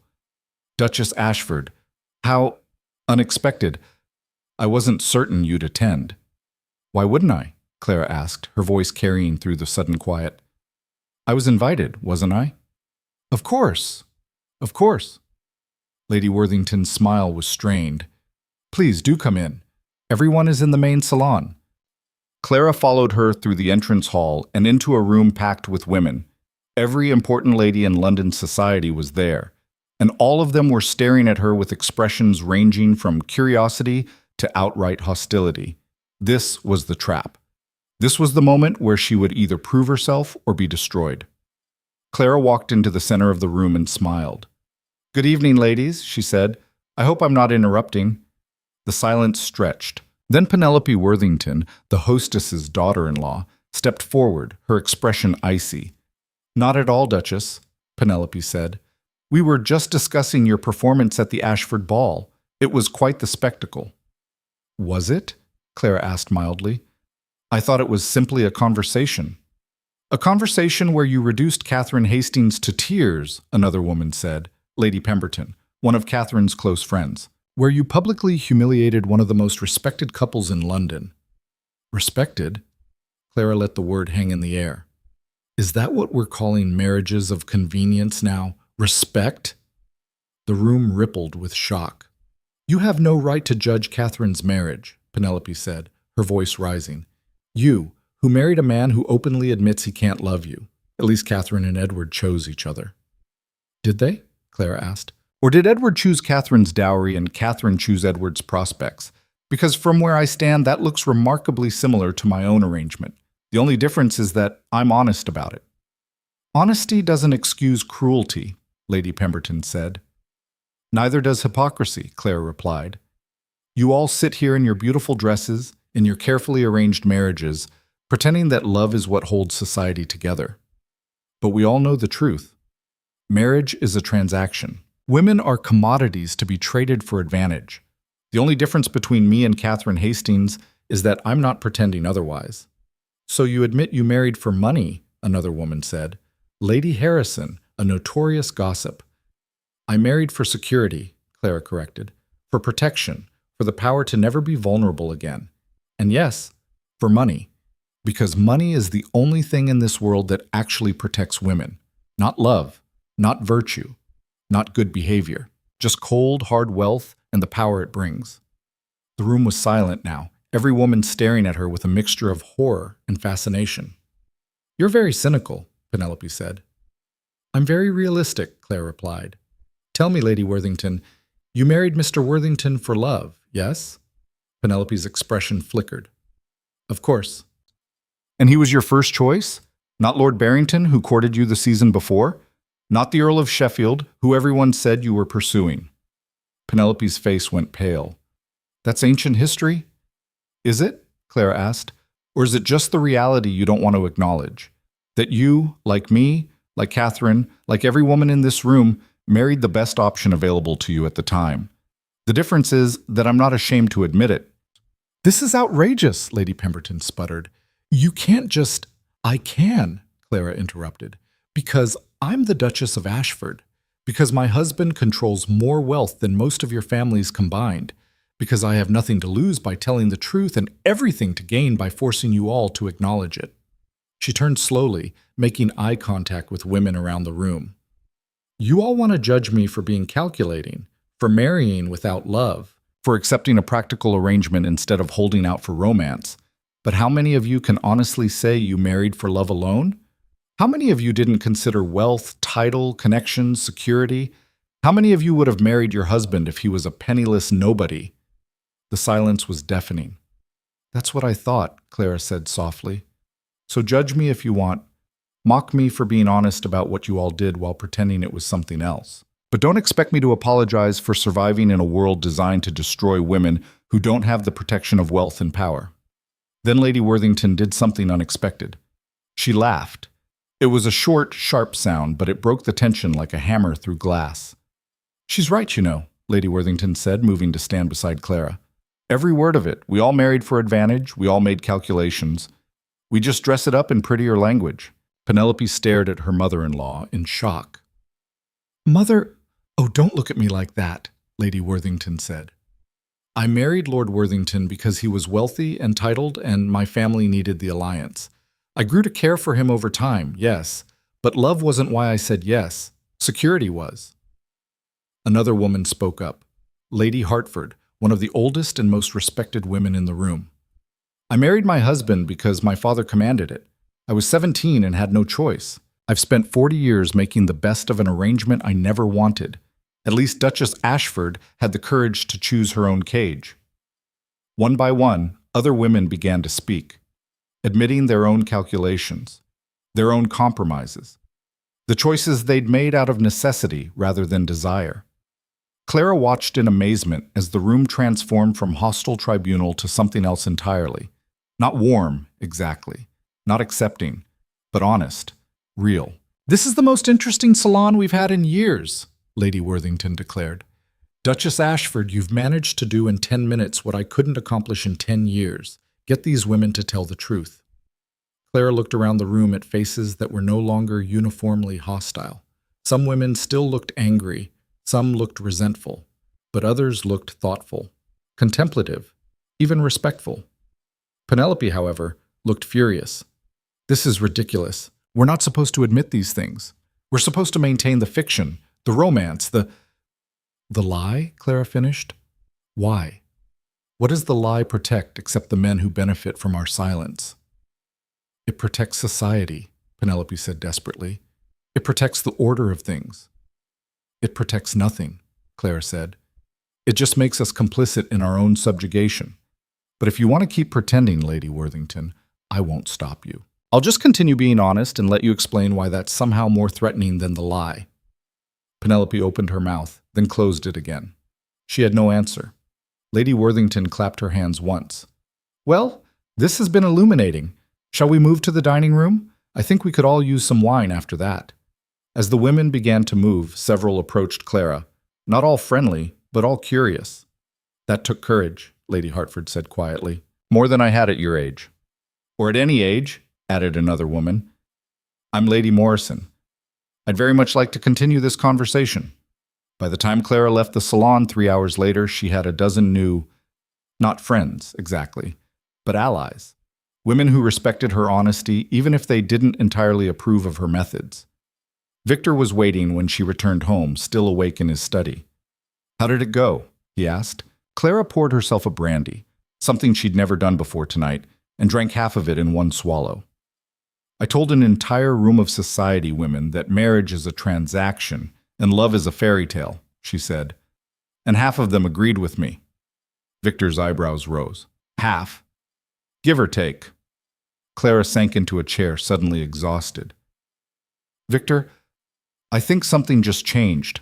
I'm not sure what exactly, but I walked into that room expecting to be destroyed, and I walked out with, I don't know, respect? Recognition? Power," Victor said. "You walked out with power, real power, the kind that comes from forcing people to acknowledge uncomfortable truths." Clara looked at him, this cold, calculating man who'd given her the tools to survive in this brutal world. "Why did you really choose me?" she asked. "The truth." Victor was quiet for a long moment. "Because you were the only woman I'd met who'd been broken the same way I had," he said finally, "who understood that vulnerability is weakness, that love is a weapon used against us, that survival requires becoming something harder than what hurt us." He paused. "I chose you because I thought you'd never expect me to feel things I'm not capable of feeling, and I thought that would make both of us safer." "And does it?" Clara asked. "Make us safer?" Victor looked at her, really looked at her, and for the first time Clara saw something almost human in those cold gray eyes. "I don't know anymore," he admitted, "but I'm starting to think safe isn't the same as satisfied." The words hung in the air between them, heavy with meaning neither was quite ready to explore. Then the moment passed, and Victor stood. "Get some rest. Tomorrow we have the opera. Another performance. Another test." Clara nodded, watching him leave. Then she sat in the study, drinking her brandy, feeling the weight of everything that had changed in just a few weeks. She'd walked into that salon a scandal-plagued bride trying to prove herself. She'd walked out a Duchess in her own right. A woman who'd forced some of the most powerful women in London to acknowledge the truth they'd all been hiding. It wasn't love, wasn't warmth, wasn't the fairy tale ending she'd once dreamed of. But it was hers, built by her own hands from the ashes of her shattered heart. And for the first time since that terrible night on the terrace, Clara Ashford felt something that might have been satisfaction. She'd survived. More than survived. She'd conquered. And she was just getting started. 3 months had passed since the salon, and London society had learned to navigate around Clara Ashford the way sailors navigate around a reef, with caution, respect, and the understanding that collision would be costly. She stood now in the conservatory of Ashford House, reviewing correspondence from estate managers across 4 counties. Numbers, reports, proposals for improving tenant conditions, the real work of being a duchess, not the decorative role society expected. She'd discovered she had a talent for it, this practical application of power. Could see inefficiencies in systems that had run unchanged for decades. Could propose solutions that benefited both the estate and the people who worked it. "You're frowning at those numbers like they personally offended you," Victor said from the doorway. Clara didn't look up. "The steward at Thornfield is embezzling, badly. He's been padding the expense reports for years." "How much?" "Conservatively, £15,000 over the last decade." Victor moved to stand beside her, reading over her shoulder. "You're certain? Look at the timber sales versus the reported revenue. Then compare it to market prices for the same period. The numbers don't match unless someone is skimming a significant percentage." She handed him the ledgers. "You've been trusting him for how long?" 20 years, Victor said, his voice hard. "He was my father's appointment." "Then your father was either fooled or complicit. Either way, he needs to be dismissed and prosecuted." Victor studied her face. "You're enjoying this." "I'm good at it," Clara corrected. "There's a difference. But yes, finding problems I can actually solve, seeing tangible results from my decisions, it's satisfying in a way social maneuvering isn't." "You've changed the estate management more in 3 months than I managed in 3 years, Victor observed. "The tenants are noticing. I've had letters thanking me for the improved conditions. They think I suddenly developed a conscience." "You developed a wife who reads contracts," Clara said dryly. "Should I tell them the truth?" "Let them think what they want." Victor set down the ledgers. "There's something we need to discuss." Something in his tone made Clara look up. Victor's expression was unreadable, but his posture was tense, the way he got when preparing for difficult conversations. "What is it?" "My aunt has requested a meeting, Lady Charlotte. She says it's urgent and concerns the family." Clara felt her stomach tighten. She hadn't spoken to Charlotte Ashford since that hostile encounter before the wedding. "What does she want?" "I don't know, but she's asked that you be present, specifically." That was unusual. Charlotte had made her disdain for Clara abundantly clear. Why would she request her presence now? They met Charlotte in the formal drawing room that afternoon. The older woman looked different, tired perhaps, or simply less armored. She rose when they entered, her expression carefully neutral. "Victor, Duchess." She nodded to each of them. "Thank you for seeing me." "What's this about, Aunt?" Victor asked, not bothering with pleasantries. Charlotte glanced at Clara, then back to Victor. "I owe your wife an apology." The silence that followed was absolute. "I'm sorry?" Clara said, certain she'd misheard. "An apology," Charlotte repeated, "for my behavior when your engagement was announced. For the things I said about you. I was wrong." Victor looked as shocked as Clara felt. "You're apologizing? You never apologize." "No," Charlotte agreed. "I don't, which should tell you how serious I am." She turned to Clara directly. I called you damaged merchandise. I suggested you were desperate.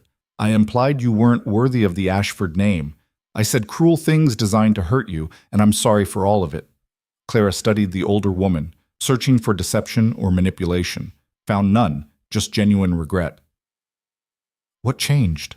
Clara asked quietly. Charlotte sank into a chair, suddenly looking every one of her 50 years. "Do you know why I was so angry about your marriage?" "Because I'm not suitable," Clara said. "Because I came with scandal instead of connections." "No." Charlotte's laugh was bitter. "Because you reminded me of myself.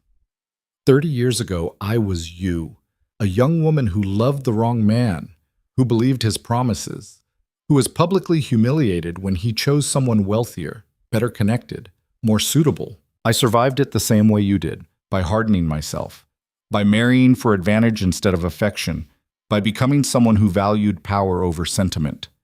She paused, her eyes distant. "I thought I was protecting Victor by rejecting you. I thought you'd make him vulnerable the way I'd been vulnerable. But I was wrong. I watched you these past months, how you've navigated society, how you've managed the estates, how you've transformed yourself into a genuine force. And I realized something." "What?" Clara asked. "That you're not weak," Charlotte said simply. "You're not the broken girl I thought you were. You took your pain and forged it into armor, but you didn't let it make you cruel. You didn't let it destroy your capacity for growth. You became strong without becoming empty, and that's something I never managed to do."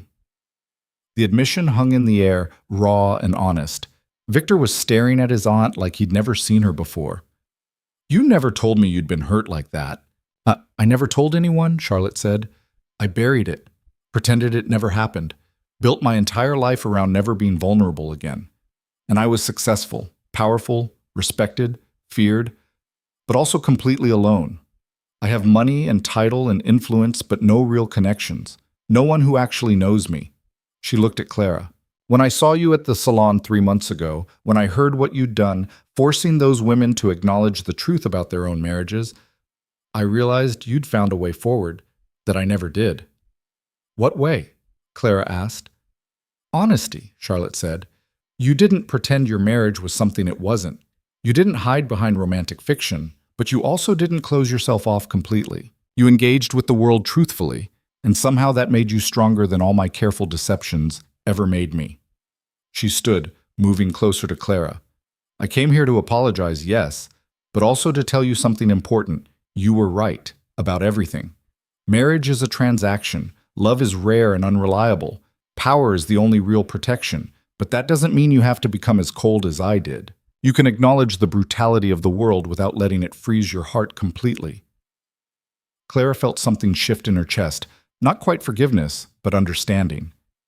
"Thank you," she said quietly, "for telling me this." Charlotte nodded. "I also came to warn you. Edward Hastings is making moves." Victor's expression hardened. "What kind of moves?" "Political ones. He's gathering allies, calling in favors. He's trying to build a coalition to block the tenant reform bill you've been supporting in Parliament. The one that would improve conditions for farmers and limit absentee landlord exploitation." "That bill would affect half the estates in England," Clara said. "Why would Edward care?" "Because you care," Charlotte said bluntly. "Because everyone knows the Duchess of Ashford has been pushing for it. Because destroying something you've worked for is the only way he can hurt you now. He can't touch your reputation. You're a duchess. He can't damage your marriage. Everyone knows what it is. So he's going after your work, your actual accomplishments." Clara felt cold fury building in her chest. "He's going to sabotage legislation that would help thousands of people just to spite me?" "Yes," Charlotte said. "That's exactly what he's going to do. Unless you stop him." "How?" Clara demanded. "He has allies in Parliament. He has money and influence, and you have more," Victor interrupted, his voice like iron. "We have more. If Edward wants war, we'll give him war, but not the kind he's expecting." Clara looked at her husband, seeing the calculating coldness that had first attracted her to him. But now she understood it differently, not as emptiness, but as armor over something that had been broken long ago. "What are you thinking?" she asked. Victor's smile was sharp. "I'm thinking it's time Edward Hastings learned exactly what it costs to make an enemy of the Ashfords." The next 2 weeks were a masterclass in political warfare. Victor and Clara didn't attack Edward directly. That would be too obvious, too crude. Instead, they systematically dismantled his support structure. Clara discovered that one of Edward's key allies, Lord Pemberton, had a daughter desperate for a good match. She arranged for the girl to meet Victor's cousin Edmund at a carefully orchestrated dinner party. The alliance shifted. Victor found that another supporter, Lord Harrison, was heavily in debt. The Ashfords bought the debt, then offered to forgive it in exchange for supporting the tenant reform bill. Another ally gone. They worked together like a perfectly synchronized machine, Clara handling the social maneuvering, Victor managing the financial and political pressure. Each night they met in the study to compare notes, to strategize, to plan the next day's moves. Viscount Blackwood is wavering, Clara reported one evening. His wife is sympathetic to the reforms. If I can convince her, she'll convince him. Lord Sterling is vulnerable, Victor added. His estate manager was caught in a scandal. If we offer to help manage the fallout quietly, he'll owe us. They were building a coalition of their own, not through threats or intimidation, but through a combination of genuine benefit and strategic pressure, offering real value while making it clear that opposing them would be costly. And slowly, inexorably, Edward's support began to crumble. The confrontation came at a parliamentary session 3 weeks later. Clara couldn't attend. Women weren't allowed in the chamber, but she waited in an antechamber, listening to the proceedings through the door. Edward Hastings rose to speak against the tenant reform bill, his voice carrying through the chamber.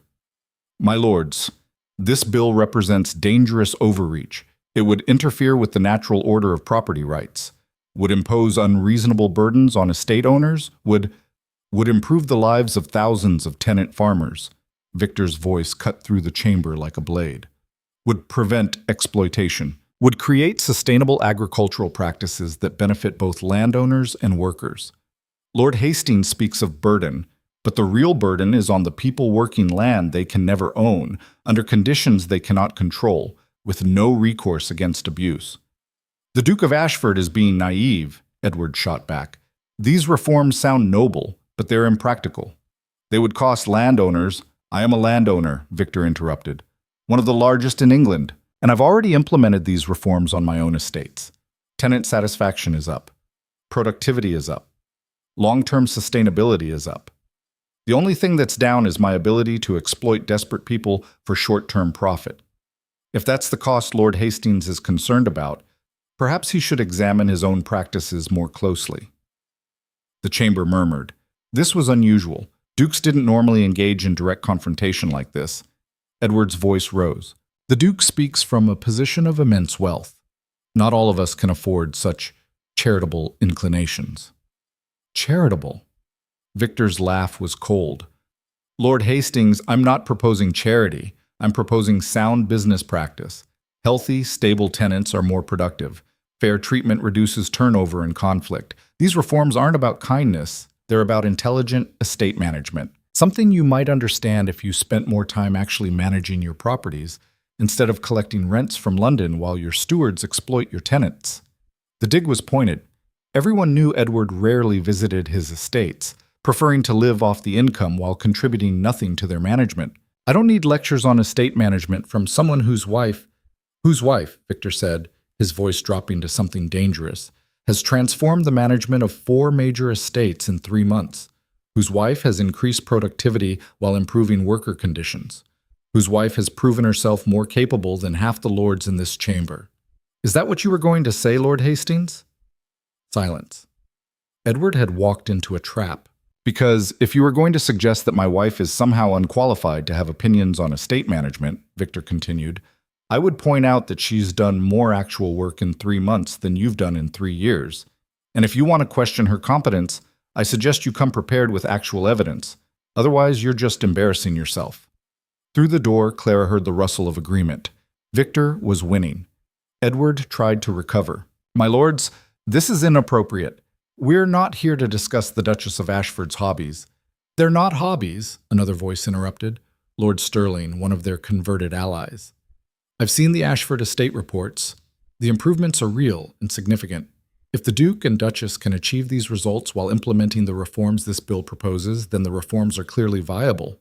Other voices rose in support. One by one, the allies Clara and Victor had cultivated spoke up, not attacking Edward directly, but supporting the bill, citing evidence, making the practical case. Edward fought back, but his support had evaporated. When the vote came, the tenant reform bill passed by a substantial margin. Clara heard it through the door and felt something fierce and triumphant surge through her chest. They'd won. Not just the vote, but the war. Edward had tried to destroy something she'd built, and instead, he'd been defeated. Victor found her in the antechamber afterward, his expression controlled but his eyes blazing with satisfaction. "We won," he said. "You won," Clara corrected. "I couldn't even be in the room." "You won," Victor repeated firmly. "None of this happens without your work, the estate reforms that proved it was viable, the alliances you built, the research you compiled. I just stood up and spoke the words, Clara, but the victory is yours." Something in his voice made her look at him more closely. There was something different in his expression, not warmth exactly, but something softer than the usual ice. "Victor, come with me," he said. "There's something I want to show you." He led her out of Parliament and into his carriage, giving the driver an address Clara didn't recognize. They rode in silence through London streets as the sun set, painting the city gold and crimson. The carriage stopped in front of a building Clara had never seen before, a modest structure in a respectable but not wealthy neighborhood. "What is this?" she asked as Victor helped her down. "A school," he said, "for tenant children. I had it built 3 years ago, but never did anything with it. The building just sat empty because I couldn't figure out how to make it work." He unlocked the door and led her inside. The interior was beautiful, high ceilings, large windows, empty rooms waiting to be filled. "I thought," Victor said quietly, "that maybe you could make it work. You could design the curriculum, hire the teachers, create something that actually helps the children of our tenants get educated instead of being trapped in the same poverty their parents faced." Clara stared at him. "You're giving me a school?" "I'm giving you a purpose," Victor corrected. "If you want it. I've watched you transform the estate management, seen how much satisfaction you get from solving real problems. And I thought, maybe this is something you'd want to build." Clara walked through the empty rooms, imagining them filled with children, with books, with possibility. Victor, this is extraordinary." "It's practical," he said. "Educated tenants are more productive, better equipped to manage their own lives. It's a sound investment." But Clara heard what he wasn't saying, heard the offering beneath the practical justification. This was Victor giving her something meaningful, something that mattered in the only way he knew how, dressed up as logic and investment, but fundamentally about giving her a purpose beyond social warfare. "Thank you," she said, turning to face him. "Truly, it's perfect." Victor looked at her, and for the first time since she'd known him, his expression was completely unguarded, not cold, not calculating, just present. "Clara," he said quietly, "I need to tell you something." "What?" He seemed to struggle with the words, his usual eloquence deserting him. "When I married you, I thought I knew exactly what I was getting. A practical arrangement, a partnership built on mutual benefit and honest acknowledgement of reality. No illusions, no expectations of things I couldn't provide." "I remember," Clara said. "But something's changed," Victor continued. "Somewhere in the last few months, this stopped being just an arrangement. Working with you, watching you transform yourself and everything you touch, building something together. I've started to feel things I thought I wasn't capable of feeling." Clara's heart began to pound. "What kind of things?" "I don't know what to call them," Victor admitted.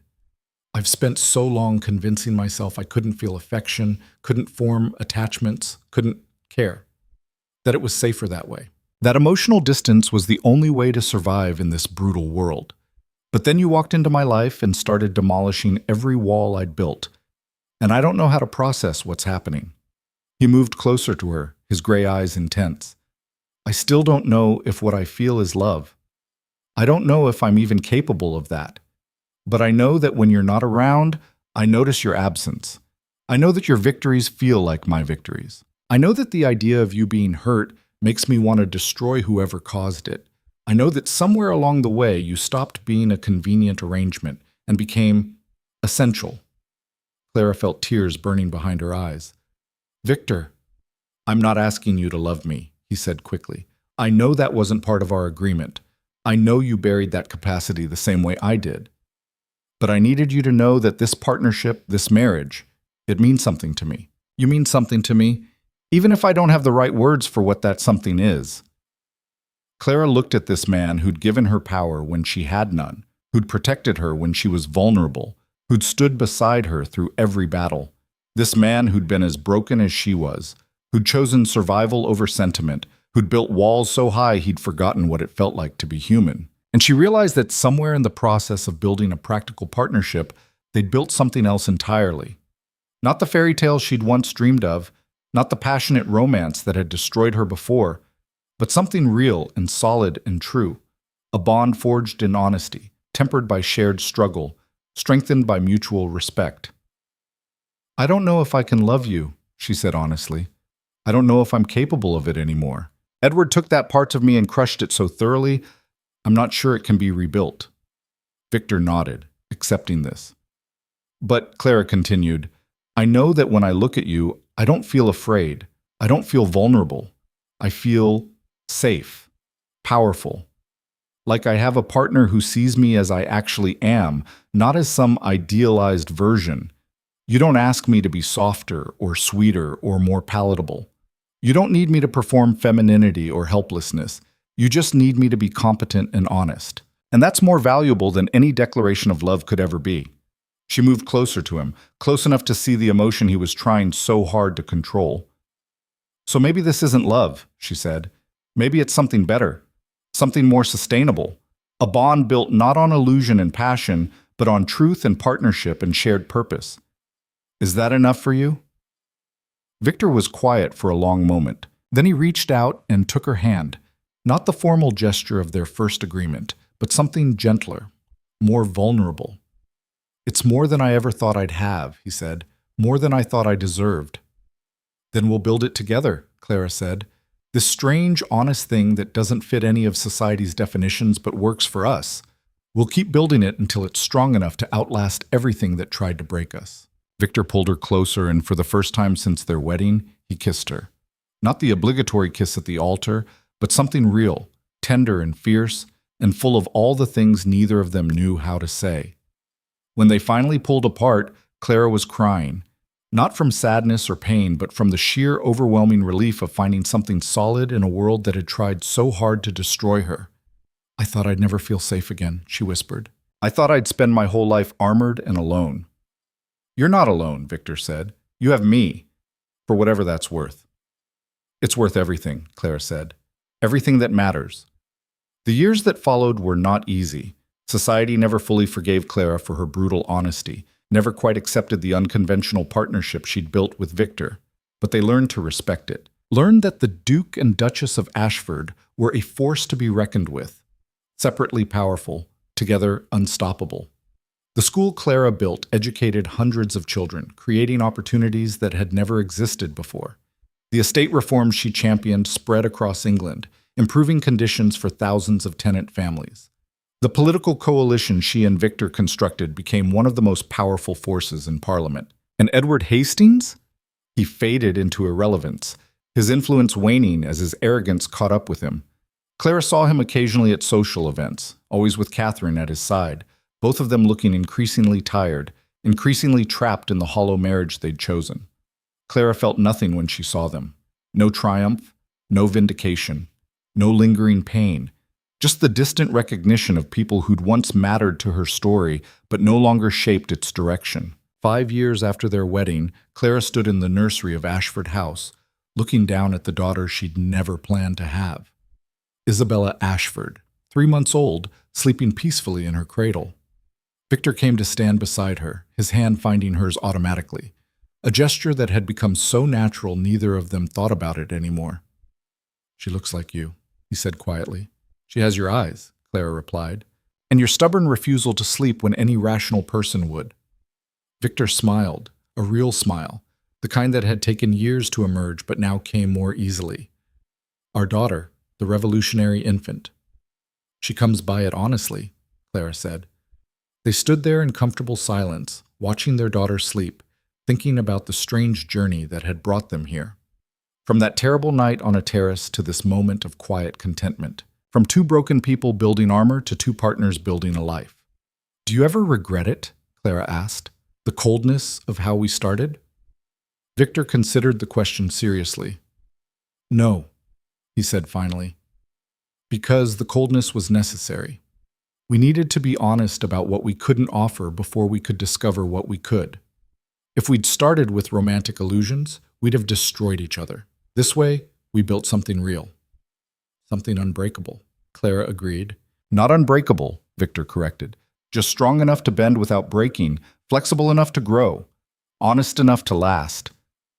Clara leaned against him, feeling the solid warmth of his presence. "The girl I was before Edward destroyed me, she wanted a fairy tale. She wanted passionate declarations and romantic gestures and the kind of love that songs are written about." "And now?" Victor asked. "Now I have something better," Clara said. "I have a partner who knows exactly who I am and values me for it. I have work that matters. I have power that protects. I have a daughter who will grow up knowing she's more than a commodity to be traded. And I have you, not perfect, not idealized, but real, present, mine." Victor turned her to face him, his gray eyes warm in the dim nursery light. "We built this from ruins," he said, "from two destroyed hearts and a practical arrangement. We built trust and respect and something I'm still not sure I know how to name. But whatever it is, Clara, it's the best thing I've ever done." "Building it together," Clara corrected. "The best thing we've ever done." They kissed, long and slow and full of 5 years of accumulated understanding. When they finally pulled apart, Isabella was awake and watching them with solemn gray eyes. "She's judging us," Victor observed. "She's an Ashford," Clara said. "Of course she's judging us. We'll have to teach her to be more diplomatic than her parents. Or we could teach her to be exactly like us," Victor suggested. "Brutally honest and utterly uninterested in performing for people who don't matter." Clara laughed, picking up their daughter. "Poor society. They have no idea what's coming." As she held Isabella, feeling the weight of this tiny life they'd created, Clara thought about the journey that had brought her here, the humiliation that had broken her, the desperation that had hardened her, the practical arrangement that had saved her, the unexpected bond that had transformed her. She'd been destroyed and rebuilt, had traded romantic illusions for honest partnership, had learned that power mattered more than acceptance, that truth mattered more than performance, that respect mattered more than love, or at least more than the kind of love that could be weaponized against you. But she'd also learned that somewhere in the space between cold calculation and vulnerable affection, there was room for something real, something that didn't need flowery language or grand gestures, something that could be built day by day, choice by choice, honest moment by honest moment. The girl who'd stood on that terrace 5 years ago, watching her dreams die, would never have believed this ending was possible. But the woman Clara had become understood something that girl never could. The best endings aren't the ones you dream about. They're the ones you build yourself, with blood and tears and brutal honesty and unwavering determination to never be powerless again. Clara Ashford had survived her destruction. She'd risen from the ashes of her broken heart and built an empire. And she'd done it not by becoming someone else, but by becoming exactly, unapologetically, powerfully herself. That was the real victory. Not the title, not the wealth, not the social position, but the unbreakable certainty that she would never again be the girl crying on a terrace while the world moved on without her. She was the Duchess of Ashford, the Ice Duchess, the woman who'd transformed pain into power and emerged stronger than anyone who'd tried to break her. And standing in that nursery with her husband and daughter, Clara finally understood what victory actually looked like. Not revenge, not vindication, not proving her enemies wrong, but building a life so full, so meaningful, so solidly constructed that those enemies simply stopped mattering. Edward Hastings had destroyed the girl she was, but that destruction had cleared the ground for the woman she became, and that woman was magnificent.